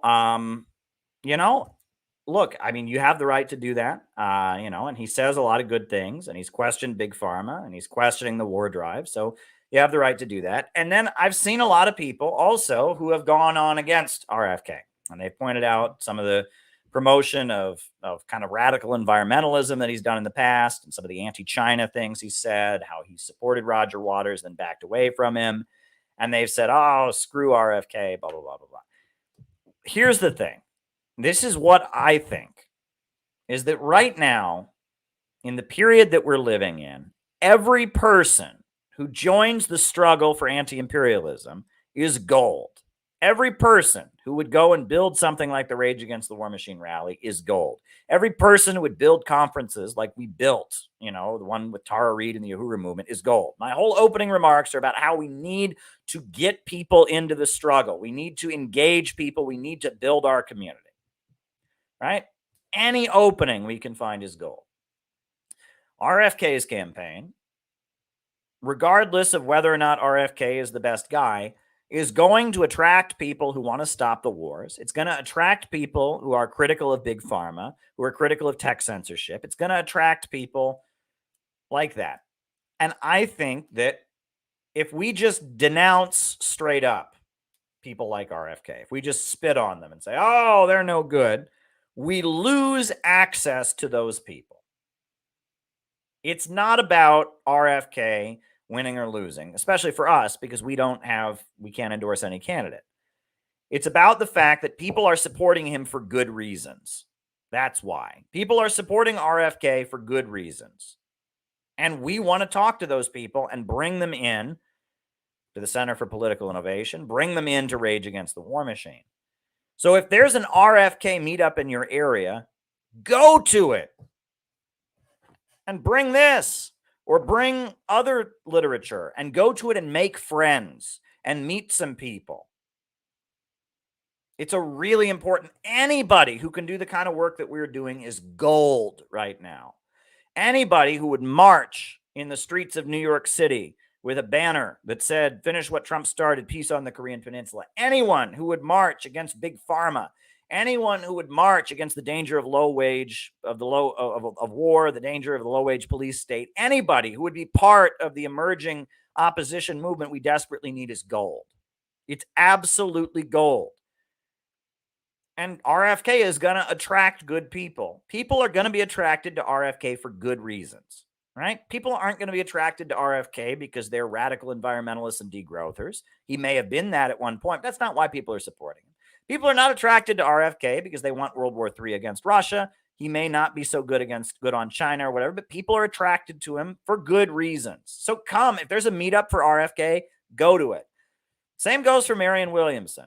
Now she is less in the camp that we are as RFK, but RFK also has his flaws. But Marianne Williamson, again, people are attracted to Marianne Williamson for good reasons. She presents herself as being an advocate of peace. She's critical of the low-wage police state, and people are attracted to Marianne Williamson for reasons. If there's a Marianne Williamson meetup in your area, go to it and bring CPI literature and make friends with people.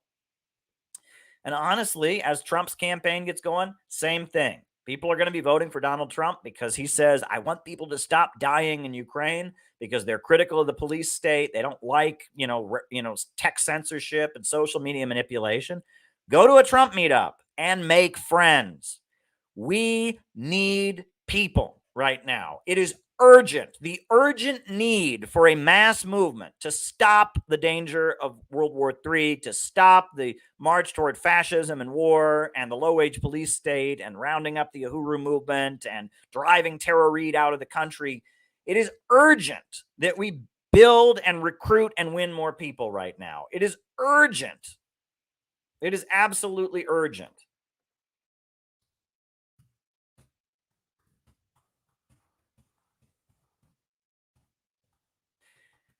It is absolutely urgent that we make as many friends as possible and we bring in as many people into the anti-war, anti-police state movement right now.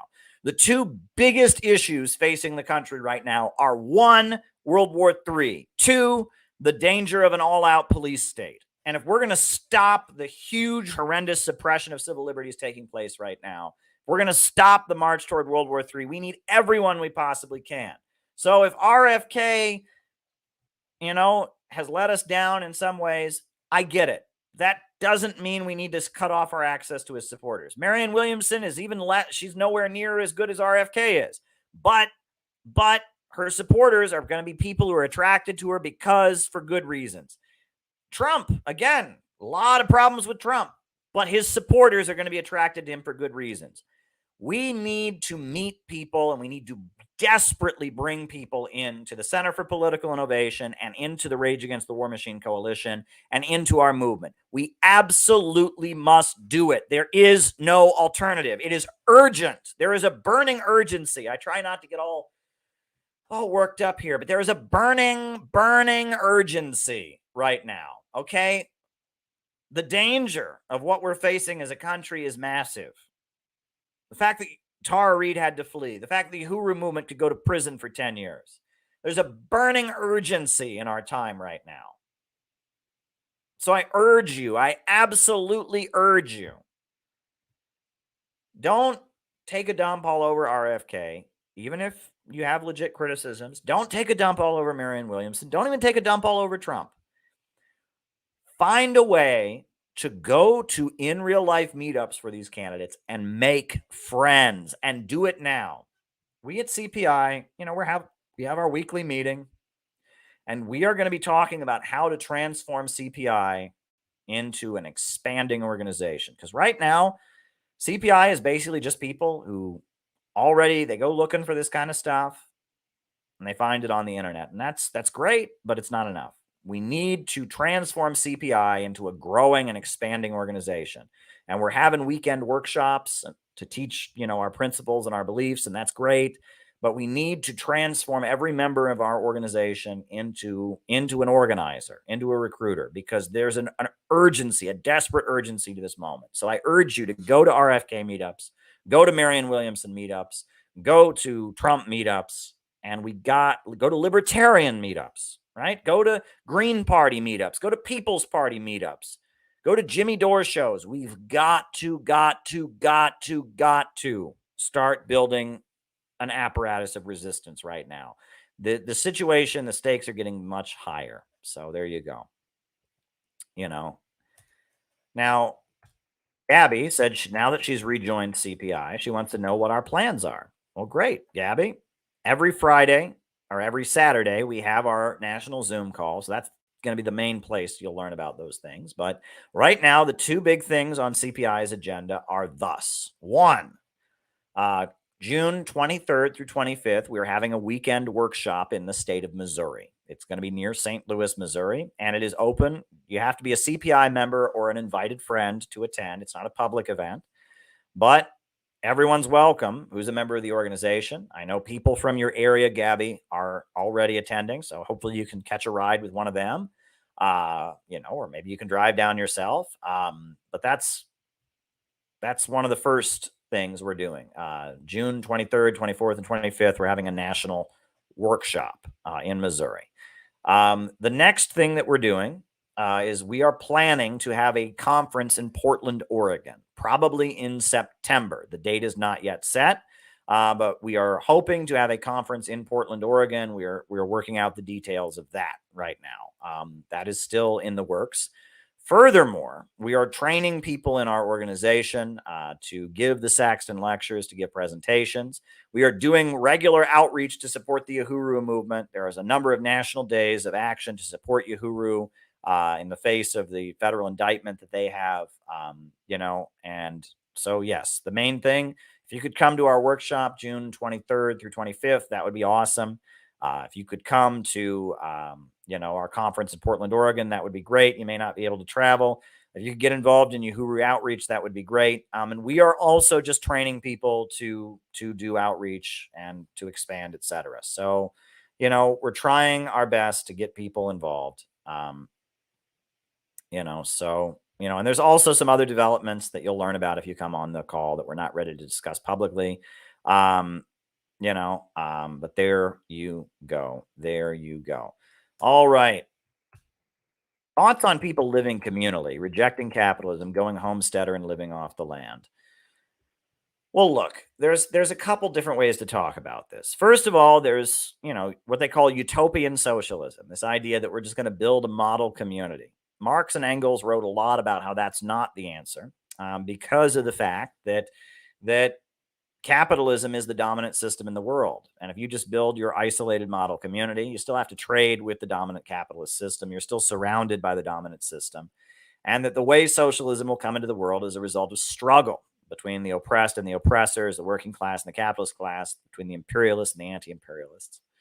And that just building a model community is not the answer. Now, that said, some revolutionaries throughout history have made a decision to live together. And great. I'm glad you're doing that. Have made a decision to live together strategically in order to facilitate their revolutionary work. And that's a different kind of thing, so it's one thing if people are, in order to maximize their ability to get work done, living together, doing outreach together. That's one thing, but it's not the solution, right? The solution is having the banks, factories, and industries organized in the interest of all society. And there were many movements throughout the history of this country. Many of the early settlers who came to the United States were what they call utopian communists or utopian socialists. In Akron, Ohio, I grew up near Akron, Ohio. There was a socialist village in Akron, Ohio called Zoar, Z-O-A-R. And it was just a lot of Europeans who moved there and set up a collective, communal, non-capitalist society. New Harmony in Indiana. There's a number of communistic communities that were formed by early American settlers, very religious people usually, who rejected capitalism on a moralistic and religious grounds. And that's what the book written by Frederick Engels, Socialism, Utopian and Scientific, is about. He writes about the utopian socialist movements that came into existence, the utopian socialist movements, and how he contrasted the scientific socialism of Marx that was about the struggle of society and the existing social forces with those who just tried to build a model community. So building a model community is not the way to defeat capitalism, but revolutionary forces living together, doing outreach together, supporting each other in that way in order to take off, kind of lighten the load of society. That's a different kind of thing. And there's many examples of revolutionaries living together and working together, but that's not the solution. The solution is a socialist revolution. The solution is moving towards socialism. So, it's a complex question, but there are a lot, and there was a big trend in the 60s too. You had the communes, the hippie communes that people built. A lot of those are still around. Some of them are still around. That was a trend in the 1960s. I think there's still some religious, like Amish, German, religious sects that still live in a kind of a communal way. But ultimately, the struggle is to seize control of the means of production. It's to replace capitalism with socialism. It's not to build a model community. So there you go. There you go. Are there any Center for Political Innovation allied organizations in Europe, especially in the Nordic countries? Well, in the Nordic countries, I don't know of any. However, one of our closest allies is Jyoti Brar and the Communist Party of Great Britain, Marxist-Leninist. We love those folks. Jyoti she came to our conference in Washington, D.C. She was amazing. Amazing speaker, just an amazing person. Elizabeth Young, the president of CPI, and myself got to spend time with her. Huge admiration for Jyoti Brar, huge admiration for the Communist Party of Great Britain, Marxist-Leninists. We love those folks. We have a very close relation. Harpal Brar, her father, an amazing person. And there's many very good revolutionary groups, right? In France, you got the Pole of Communist Renaissance, which is a great organization. There are communist groups in Germany. Anybody who's part of the World Anti-Imperialist Platform, anyone who could sign the World Anti-Imperialist Platform, I like them, right? And that includes Party of Communist USA. They're a great group. But check out the declaration of the World Anti-Imperialist Platform, WAP21.org. If you're looking for good, serious anti-imperialist revolutionaries, check out the World Anti-Imperialist Platform. Those are good folks. Any group that signed on to the World Anti-Imperialist Platform, signed the Paris Declaration, those are good people, right? Those are the real communists in this world. They signed that declaration, the Paris Declaration, that said basically they're on the side of Russia and China. They're against the imperialists. Right? There's many communist parties. The United Socialist Party of Venezuela, the Belarusian Republican Organization, the Party of Communists of Kyrgyzstan, the Mexican Communist Movement. There's many different groups. The Italian Communist Party, the Communist Party, Italy. I mean, there's many different groups. Korea is one organization. Of Belgium. The People's Democracy Party of South Korea, any group that signed the Paris Declaration, which the Center for Political Innovation has signed, those are good people. You want to know who the real communists are in this world? They're in power, they're running countries, or they signed the Paris Declaration. That's the way I see it. And those are our allies. We are officially signatories of the Paris Declaration. We have signed the Paris Declaration, the Center for Political Innovation. There are only two U.S. organizations that have signed on to the World Anti-Imperialist Platform.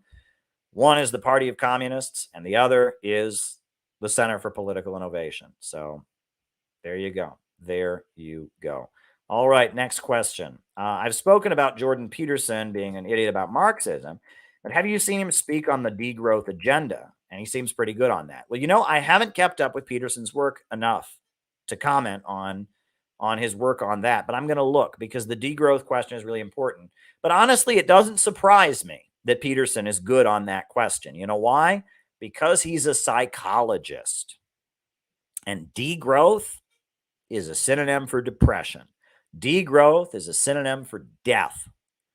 Human beings naturally want to expand. They want to go out and achieve something. They want to go out and do something. And if you take away people's optimism and you take away people's hope, you're psychologically damaging them. And he's somebody who's studied human behavior.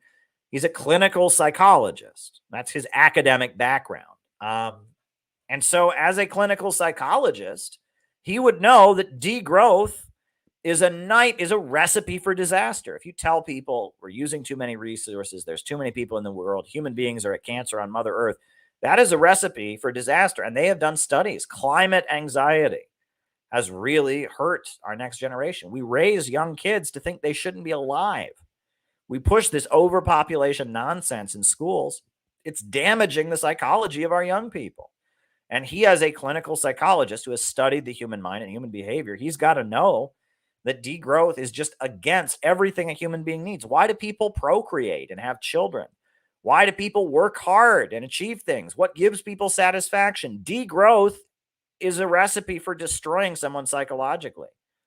If you know what depression is, if you know why people commit suicide, if you know why people are miserable, and if you know why people are happy, you got to oppose this degrowth stuff because it's pretty toxic. It's pretty toxic, and it's bad for the human mind.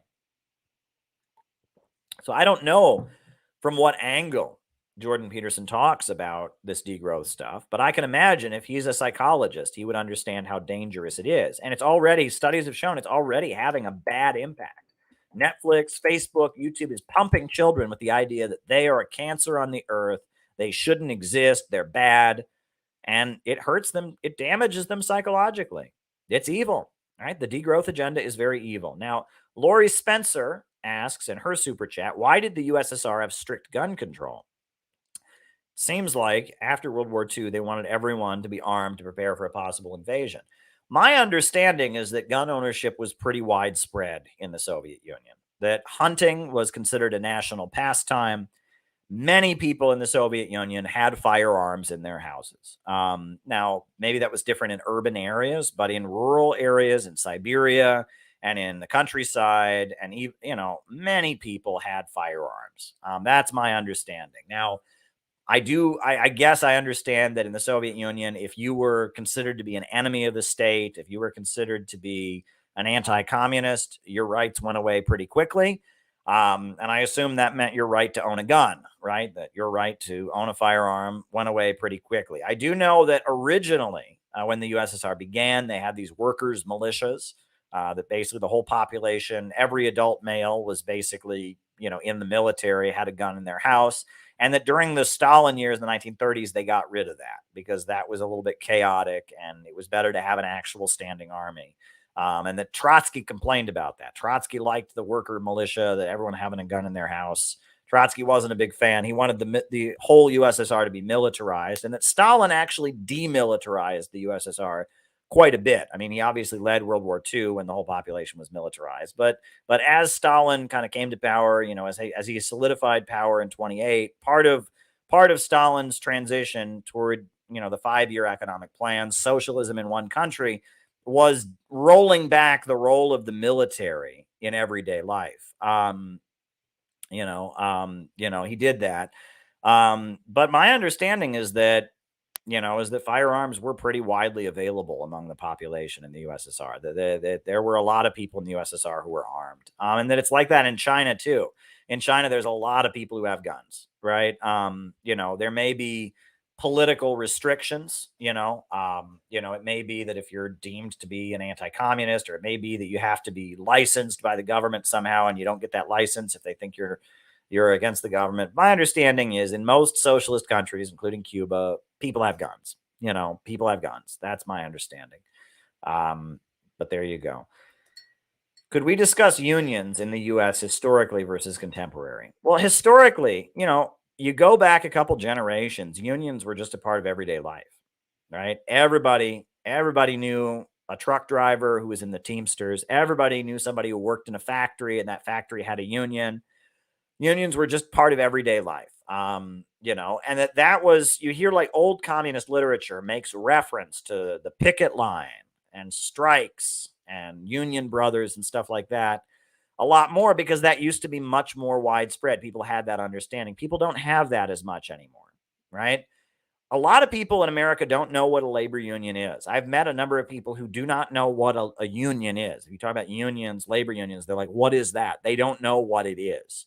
And I mean, the main factor, I think, is that factory jobs are not as big of, is not as much a part of the economy as they once were. Right? I mean, it's mainly machinery, but also offshoring has gotten rid of factory jobs. And in the service sector, you don't have labor unions as much. Now, there are some, right? UPS drivers are unionized. And so there's that. There's also, there's other unions that exist. Public employees tend to be unionized. Teachers are unionized. People who work for the state and local governments tend to be unionized. But a lot of people don't know what labor unions are because labor unions were associated with factories, and we don't have factories anymore. There has also been a huge effort to roll back labor consciousness. And that started in the 50s with McCarthyism. McCarthyism was kind of an anti-communist clampdown, and that a lot of groups like the National Association of Manufacturers and others used it to push a general anti-labor agenda. It was, in a lot of ways, it was the labor union bosses who pushed anti-communism and purged their unions of the communist opposition. But yet the National Association of Manufacturers and others, they basically made a point of using that against the entire labor movement, right? They tried to say all labor unions are communist. That was a big effort. So it's complicated, but yeah, I mean, there's not labor consciousness like there once was. Many people noticed that, especially around 2014, 2013, the labor unions got more radical. They became more and more radical. They endorsed Bernie Sanders, and that, a lot of labor unions now just give a lot of money to the Democratic Party. One thing that many people have noticed is that wokeness has hurt the labor movement. The Amazon, union vote that was big, part of the reason they lost was because of wokeification, and that a lot of these labor unions are staffed by college woke liberal kids. They don't have actual members, who rise up the ranks and become organizers. They have college woke staffers. And that, a lot of the unions have really gotten on board with a lot of stuff that's actually alienating to quite a bit of working class people. Working class people that join a union, they join a union because they want to improve the conditions of their individual workplace, usually, right? And that means you have to work with conservatives. Anyone who's ever been in a labor union knows that there are Democrats and Republicans. Usually there's conservatives, in that union as well.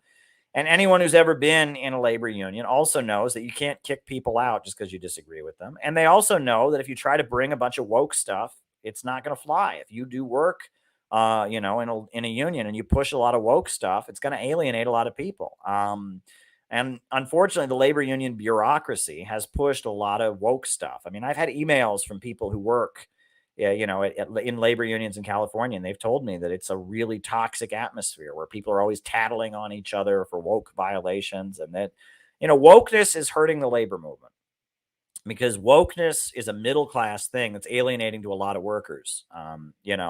It's alienating to a lot of workers, and labor unions have to go along with wokeness because of the Democratic Party. And they tend to be staffed by young college kids who, get ideals and stuff. And, it's a little bit of a problem. So there you go. There you go. But that said, in all honesty, I've walked the picket lines. I support labor unions. Whenever I see workers out on strike, I give them a thumbs up. I have very little experience with the labor movement. Very, very little experience. I have, never been a member of a union. I just, my organizing has mainly been in anti-imperialist work, and stuff. And the labor movement is not my background, but I respect it. And those who are labor militants, they deserve our admiration. But you need to talk to somebody who's done that, who spent their life in organized labor, because it's a type of work that requires a specific knowledge. You have to know Robert's Rules of Order. You have to know how to build coalitions and union politics, and, union jobs and union politics, the internal politics of unions, the AFL-CIO. For a while there was Change to Win. And there's a lot of different, there's a lot of stuff you have to know and you have to learn by doing. And I haven't done it. So I'll do my best. I'll speak on it. I'm pro-labor and I'm anti-imperialist to my core, but I don't have the knowledge to just tell you straight up, but the history of organized labor is important. Labor's Untold Story is a really great book. I really recommend that. I always quote from that book. So there you go. How do we overcome the association of socialism with authoritarianism and Chinese style censorship? Well, I think the main thing to point out is that all the socialist countries have been under attack, right? And that they've had to become authoritarian because they were under attack, because they were isolated, because they were under attack by the imperialists. And when a society is under attack and locked down, they don't have the ability to be open and free as they would want to be. But I think it's worth pointing out there's many capitalist societies that are also very authoritarian and oppressive. There's many countries, Saudi Arabia, that's a capitalist country propped up by the United States that is very authoritarian, cuts off people's heads, absolute monarchy. There's many capitalist authoritarian states.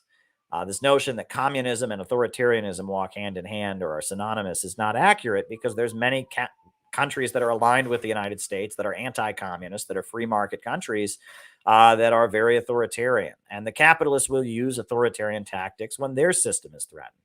And that's a common logical fallacy. And you can be sure that if there was a danger of a real socialist movement becoming powerful and taking power, the capitalists in the United States would be very authoritarian to suppress it. They would be very authoritarian to suppress it. You can be sure of that. And that fascism is largely what happens when capitalism is in decay, when the working class is in danger of taking power. When you're starting to see society move towards socialism, that's when they foment fascism, in order to stabilize their system and beat back the working class movement. So that's a logical fallacy we hear from anti-communists all the time. Oh, communism means authoritarianism. And it's like, no, the communists, Nicaragua, they were forced. They tried to have a very open socialist system, but they learned in response to the Contras and the arming of extremists and drug dealers by the United States and the civil war they waged, they had to learn to be authoritarian.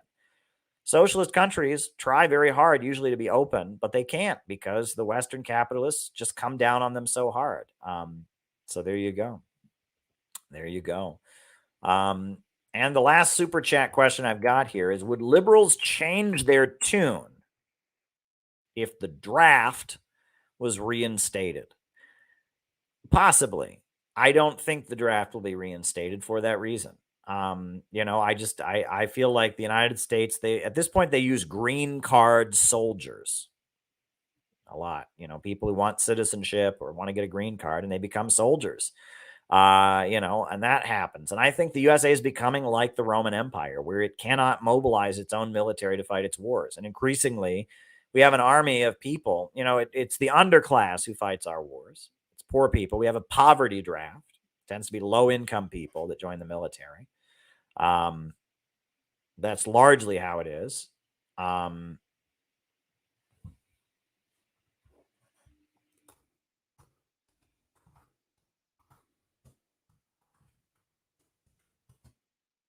Right? And I've pointed out that part of what's so toxic about wokeness is that there is a level of privilege in it, because working class people tend to join the military, right? Why? Many people have been in the military. They said in the military, it's country music and rap music. It's country music for the low income white folks, and it's rap music for the people of color. And the military is a working class outfit. The kind of people who join the military are low income people, and low income people come from they have a more authoritarian way of life. I went to a school in a small town in Ohio. We had to ask permission before we went to the bathroom. You went to the bathroom without asking permission, you got in big trouble. But I understand that at some of these wealthy schools in the suburbs, the kids just get up and walk to the bathroom, walk back. No one cares. No one says anything. Wasn't like that at my school. I understand that at some of these schools in the suburbs, you can call your teacher your first name. Your teacher's named Bob. You say, "Hey, Bob, how you doing?" "Oh, I'm doing fine. How you doing, Steve?" Wasn't like that at my school. It was Mrs. So-and-so, Mr. So-and-so. Again, there are other things I could talk about, but working class people tend to live a much more militarized authoritarian existence, right? And a lot of this woke shit is this like, oh my God, I'm triggered. And it's just pure class privilege. Working class people have authoritarianism in their life. They have conservatism in their life, right? And this is interesting. Yes, low-income people of color tend to vote for the Democrats. Low-income white people tend to vote for Republicans. But even people of color that tend to vote for Democrats, a lot of them are against gay marriage. It's about 50-50 in the Black community on gay marriage, right? A lot of Latino folks that vote for the Democrats are also opposed to gay marriage, opposed to abortion. And that social conservatism, in a lot of ways, social conservatism is very much very much a working class thing. Class people's lives tend to have more authoritarianism in them.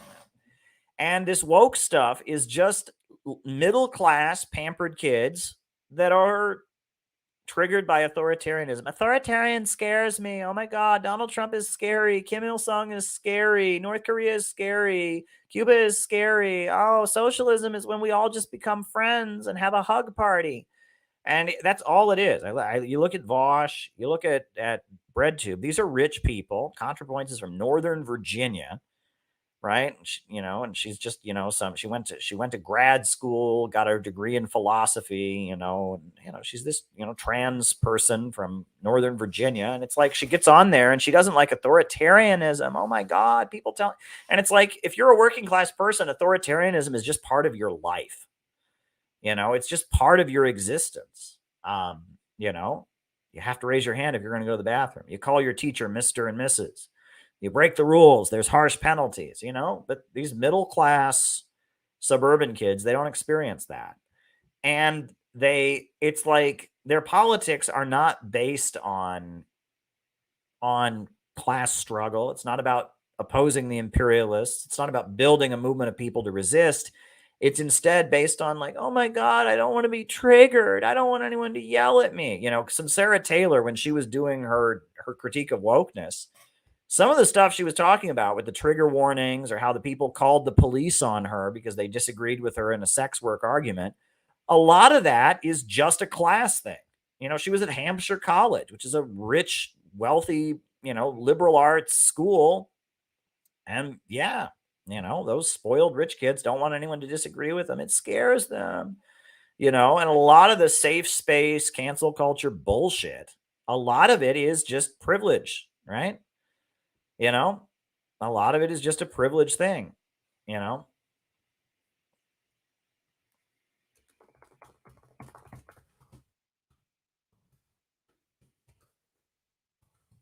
So the idea that you're going to draft, you're going to draft ContraPoints, you're going to draft Vosh and give them a gun. Are you kidding me?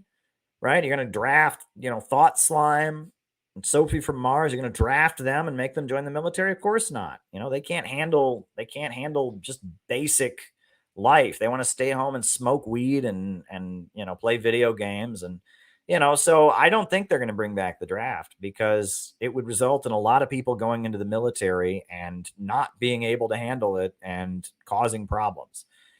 One thing many people have pointed out is that, the U.S. military during World War II, it was kind of a brainwashing program, right? Many people have pointed that out, that the Great Depression had happened. There was a lot of unrest in the country. World War II happened.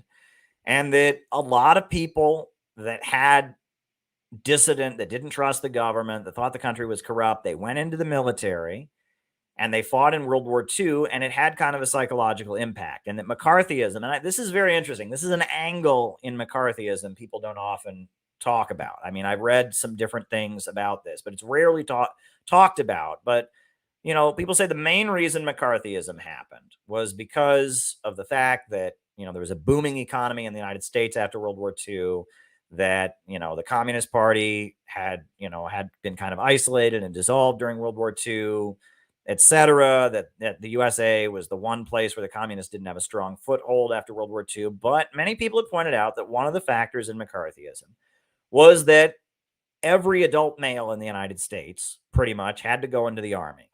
And in the army, a lot of these young men, who had been dissidents, had been hungry in the Great Depression, had been starving, they got food and they got fed and they got taken care of and they got indoctrinated. And they showed them very patriotic films and they put them in uniforms. And then these people who'd never had a chance to travel, right?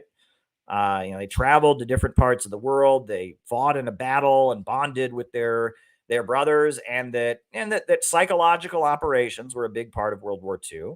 And even though World War II was a very just war, I mean, you're fighting the Nazis, fighting Japanese imperialism. It was obviously a very just war.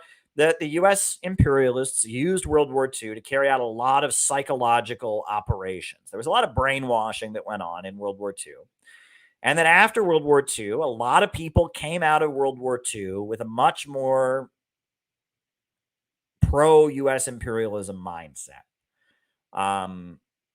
That happened, right? That many of the people who fought in World War II, there was widespread dissent, anti-capitalist sentiment. There was mass labor uprisings and stuff before World War II. But many of the people who came home from World War II, it kind of brainwashed them. And that's a reality. I think that's a fact, that war has a psychological impact on people. And that, after World War II, there was a wave of lynchings of black men in military uniforms. Many people don't know this, but right after World War II, there were a lot of black men who came home from war and were wearing their military uniforms, and white people would go and lynch them for that. And that's just an awful thing. It's just horrendous. But what was that about? It was about the fact that for a lot of people, the military was held in high esteem. And so they kind of resented black people wearing the uniforms, because that black person was saying, well, you have to respect me because I'm wearing a uniform. It's really awful. But there was a wave, 1946, 1947, of black men who were lynched for wearing military uniforms. It's really awful, just really, really awful. And that even though World War II was a just war, the U.S. imperialists used it for a lot of psychological programming. They showed those soldiers. There was a lot of propaganda films they made during the war. And after World War II, you remember television suddenly became widespread. And it was with TV, they psyched up the public against the Soviet Union, against the communists, for McCarthyism. So that's one thing that's worth pointing out. And the military does have a psychological impact on people, right? And there's a lot of people who've been in the military, who just, it has an impact on them psychologically. And even though they might realize the government is wrong, the wars are wrong, they still have this like gut level loyalty to the flag. They have this gut level, no, communists are bad. I hate communists. They have that going on because of, the indoctrination they received in the military. So, as much as it might be tempting for the imperialists to draft everybody, I don't think they're going to do it.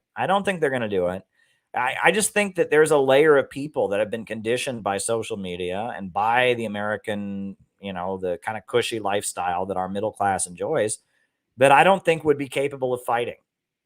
Right. And I think the ruling class on some level realized that the military played that role. Right. That draft, they had the draft in the United States during the Vietnam War. They had it like during the 1950s, even when there wasn't a war going on, they still were like kind of drafting people. And they were doing it because of the fact that they realized that had a psychological impact on the population. And, part of the Cultural Revolution of the 60s was kind of a generation. They didn't want that indoctrination. They wanted to be free, man. They wanted to hang loose. They didn't like, there used to be, in the 50s, there was a lot more militarism in everyday life. In school, every kid would learn the Marine Corps hymn, from the halls of Montezuma to the shores of Tripoli. They don't do that anymore, right? And that the military, coming out of World War II especially, was a really big part of everyday life. You were just constantly militarized in school, in society. And part of the hippie counterculture movement was kind of pushing the military out of everyday life. And that's why the hippie thing was all like, hang loose, man, right? And part of it was kind of rejecting the kind of authoritarian military stuff that was in everyday life. It's very interesting to think about. And then part of that was also, when you talk about search for the Manchurian candidate, it was the U.S. government realizing that if people with like a militarized mindset turned against the American government, they would become communists.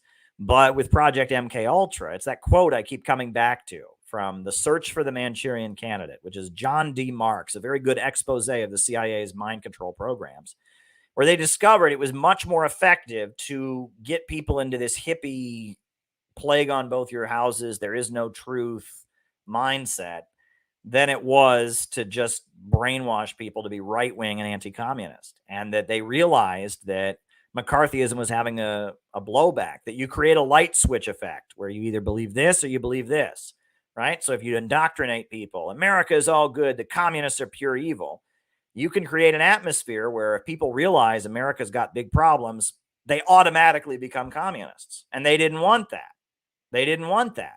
And if you look at Project MK Ultra and the distribution of drugs and the promotion of counterculture, the promotion of modern art, they didn't want to make people McCarthyites because McCarthyism could have a light switch effect and you could snap into becoming a communist. So instead, they wanted to put people in this weird kind of there is no truth, everything's a matter of opinion, ambiguity place. And that's very interesting. It's very interesting that they were doing that. And there's a quote I quote actually in this book. I talk about that. I quote from The Search for the Manchurian Candidate when I talk about counter gangs and how it's a weird aspect of U.S. society is that they've tried to have a country without ideology. There's a section of this new book called A Country Without Ideology where I talk about the contradiction of this. And I talk about Dr. Steve Hassan and the anti-cult stuff, the Netflix cult obsession, and how this has all led to a place where the ruling class is telling people there is no truth. I talk about philosophical irrationalism. They've kind of deconstructed their own society to protect themselves from communism, but it also led to their own society coming apart. Basically, the radical liberalism of the new left, of the, all of that, you have to imagine it's like a poison gas. The United States said, well, we can tear the Soviet Union down more effectively with liberalism than with anti-communism. So they deployed George Soros and they deployed the sexual revolution and they deployed Project MK Ultra and drugs and rock music and modern art. And it was like a gas, right? A poison gas. And they shot this poison gas over to the Soviet Union. And it went over to the Soviet Union and they breathed in the poison gas and it was very effective. And the color revolutions toppled the Soviet Union and the intelligentsia and the hip young people were out protesting George Soros and, they wanted freedom and they hated the communist government and they wanted rock and roll. And it was very effective. They deployed the poison gas. But then the wind shifted. And that poison gas came back to the West. And now our society is coming apart. Meanwhile, they got their shit together in Russia. They corrected a lot of the mistakes of the Soviet Union. They got their shit together in China, right? And now socialism as a movement, the global communist movement is kind of adjusted. They realized, that poison gas deployed by the United States, it worked for a reason. A lot of people in the middle class, intellectuals, college professors, they were quite miserable in the Soviet system. They needed to be able to start their own business. They needed to be able to have their own idea, be creative. They realized that that weapon of liberalism deployed by the United States against the socialist countries, it worked for a reason because of real flaws.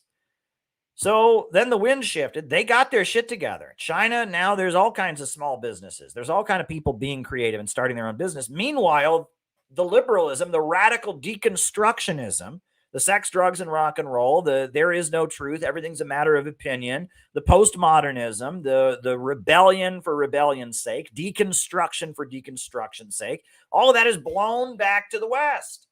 And now our society is coming apart. We're breathing in some of what we've been putting out. And it's taking apart the United States. Meanwhile, in Eurasia, they already dealt with it. They dealt with George Soros. They dealt with him back in the 90s. They figured it out. They had a devastating disaster. The fall of the Soviet Union was a devastating disaster, but it gave them an opportunity to realize some real flaws in their system. Right? And same in China. And so now the socialist and communist world has largely adjusted. It's not anti-Christian anymore, largely. Nicaragua, Cuba, Venezuela, Russia, the anti-imperialist camp is largely not anti-religious anymore. It has room for small business owners. It has more personal freedom. They've adjusted. They realized some of their flaws. Meanwhile, this radical deconstructive liberalism has blown back to the West, and it's just causing our society to come apart. That's kind of an analogy for what's going on. And that's why I don't see us drafting young Americans. Look, here's a great example of this, right? Here's a great example. This is a bad example. It's not a bad example. It's an ugly example, which I shouldn't say bad. It's ugly, right? But, when you talk about the military, right? What does the military do? They fight. That's generally what militaries do. They fight, they kill people, right? Well, one thing that goes on, that's been a part of the life of young men especially, is bullying. Bullying is just a part of life. And that if you go back to the 90s, the 80s, There's so many movies that the plot of the movie is young boy is being bullied at school.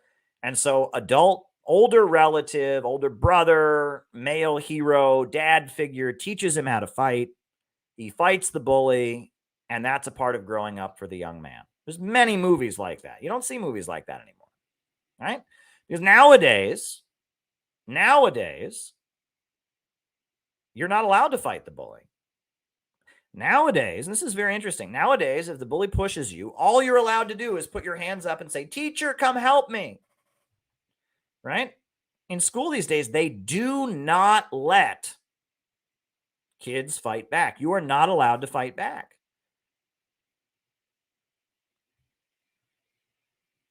And part of that is the anti-bullying culture, right? That, if you're allowed to fight back, then they have to determine who threw the first punch, etc. But the way it is now in American schools, from the time of childhood, little boys are not taught to fight. They are taught, if a bully punches you, all you can do is throw your hands up and cry for help. That's all you can do. So do you think a generation of young boys who have grown up their whole life being taught if you punch back, you're going to get kicked out of school, you might go to jail, right? And it's not just a matter, and that's the crazy thing about it. We're all so open-minded and, little John, but these kids get dragged out of school in handcuffs. They arrest kids now, right? The kid, it's not only a matter of the kid, gets suspended from school. No, the kid gets taken out of the school in handcuffs. In Texas, sometimes the parent has to go to court if their child gets into a fight at school. So basically, at school, if a kid punches you, all you can do is beg for help. Do you think a generation of kids that have been told they're not allowed to fight back, do you think that they're going to go join the military? Do you think they're going to go beat an army of Chinese or Russian soldiers? No, they're not. They're not going to do that.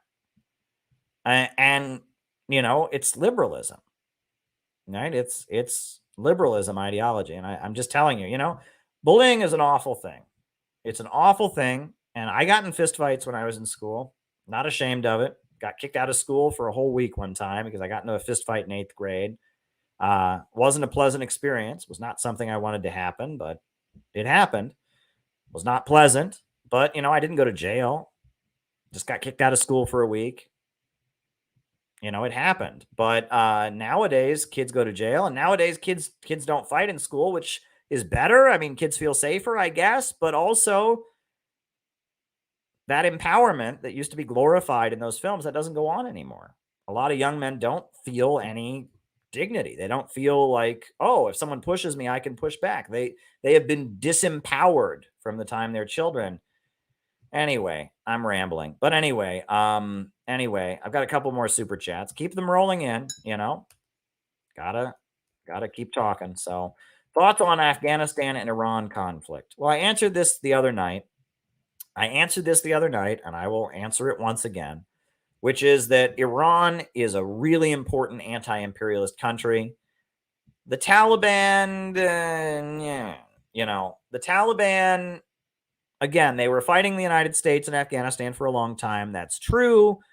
But the USA spent months basically arranging to hand Afghanistan over to them. The USA gave them a huge amount of military hardware.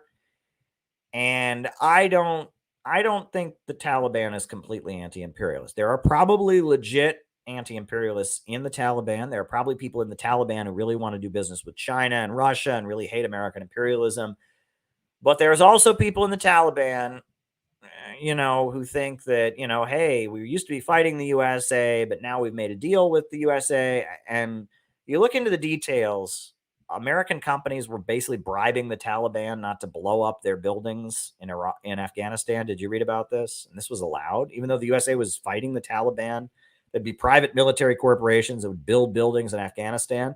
And then they would send people to Afghanistan to give suitcases of cash to the Taliban to not blow up their buildings. For months, Mike Pompeo and others were having these closed undisclosed meetings with the Taliban for months and months and months before the USA pulled out of Afghanistan, sitting there, and they gave them a whole bunch of military hardware that just left behind. Oops, the Taliban got it. Whoopsie daisy. I mean, the more you look into that, it wasn't Saigon. All right. It wasn't like the USA was just driven out of Afghanistan by the heroic struggle of the Afghan people. It was the USA had been destabilizing Afghanistan for 20 years. It had been keeping it unstable. And then they realized, okay, we can make Afghanistan, Russia, and China's problem now. And that'll cost Russia and China a lot of money. And we can then focus on fighting Russia and China elsewhere. And it looks to me like that's what happened, that the USA made a deal with the Taliban. That's what it looks like to me. The USA made a deal with the Taliban and basically said, we'll give you Afghanistan and we'll give you some military hardware. We'll pull all of our people out. It's just before we go, you got to make an agreement with us that you're going to annoy the hell out and cause a lot of problems for Russia. You're going to cause a lot of problems for China. You're going to cause a lot of problems for Iran. Deal? All right. Country's yours, Taliban. That's what it looks like to me. I'm just telling you that. Now, if the USA had been able to occupy Afghanistan and set up a government that was, sympathetic to them, they probably would have done it differently. But the USA was not capable of doing that. The Taliban had much more support in Afghanistan among the population than any of the U.S. aligned forces did. So it looks like after 2 decades of occupying the country, the USA it was a handoff. I mean, it wasn't a military defeat for the United States. The USA could have kept occupying Afghanistan, right? They weren't going to stabilize Afghanistan, but did they want to? But the USA just decided it was a strategic handoff because Eurasia is so important, because they want chaos in Eurasia. They wanted an assurance that the Taliban, I think they had an understanding that there were at least some forces among the Taliban that agreed not to be anti-imperialists, and they handed it over to them. That's what it looks like to me. I don't like the Taliban. Now, that said, I would like the Taliban and Iran to get along. I would prefer that Iran and the Taliban get along with each other. They're both Islamic governments. One's Sunni, one's Shia. They can get along, right? But, I look at that. I am on Iran's side. I sympathize with Iran. I hope that the Taliban, is not, and I mean, it's possible Iran made a mistake. It's possibly, Iran has made mistakes before, but I view Iran with much more sympathy than I view the Taliban. And I have a feeling that there are at least some forces within the Taliban that are pro-imperialist and see and think that they want to fight against Russia and China and Iran. So that's my viewpoint on that. Thoughts on the rising censorship about anti-Zionism? Will Israel exist 20 years from now?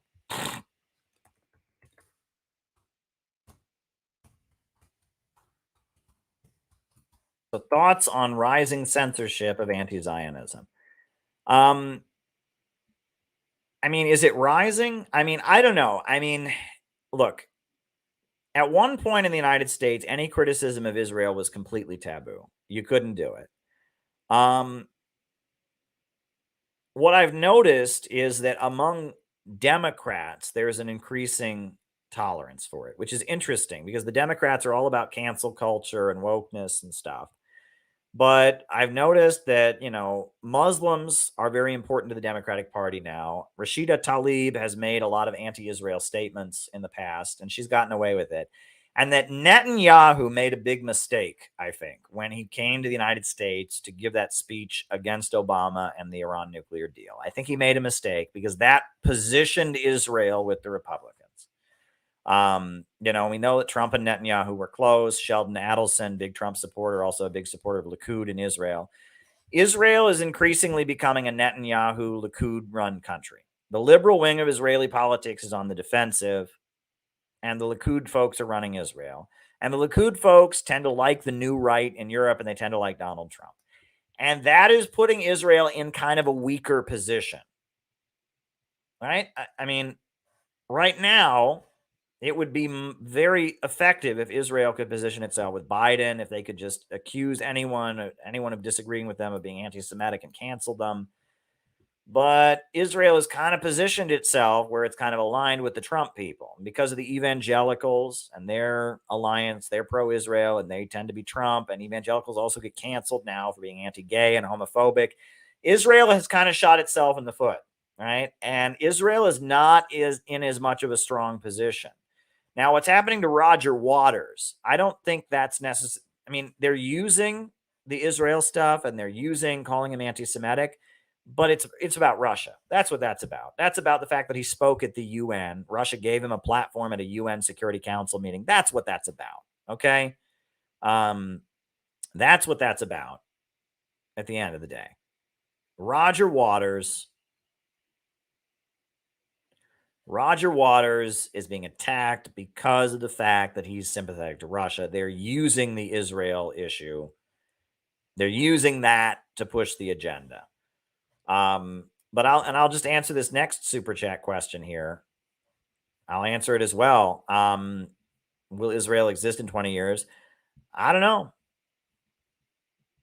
I don't know, because Israel, again, it was a strategic blunder. The West started moving in this woke direction. Wokeism became the direction with which they're trying to stabilize U.S. society. And Netanyahu positioned himself with Trump and against wokeism. And that weakened Israel. Okay. Israel really, the way Israel, its strength has been, oh, look, we allow gay people here. Oh, look, and Israel, by positioning itself to be not fully on board with wokeness, but that just reflects the reality of Israel. Look, there was a wave of immigration to Israel from Eastern Europe following the fall of the Soviet Union. And those folks are not woke. Those folks are right wing.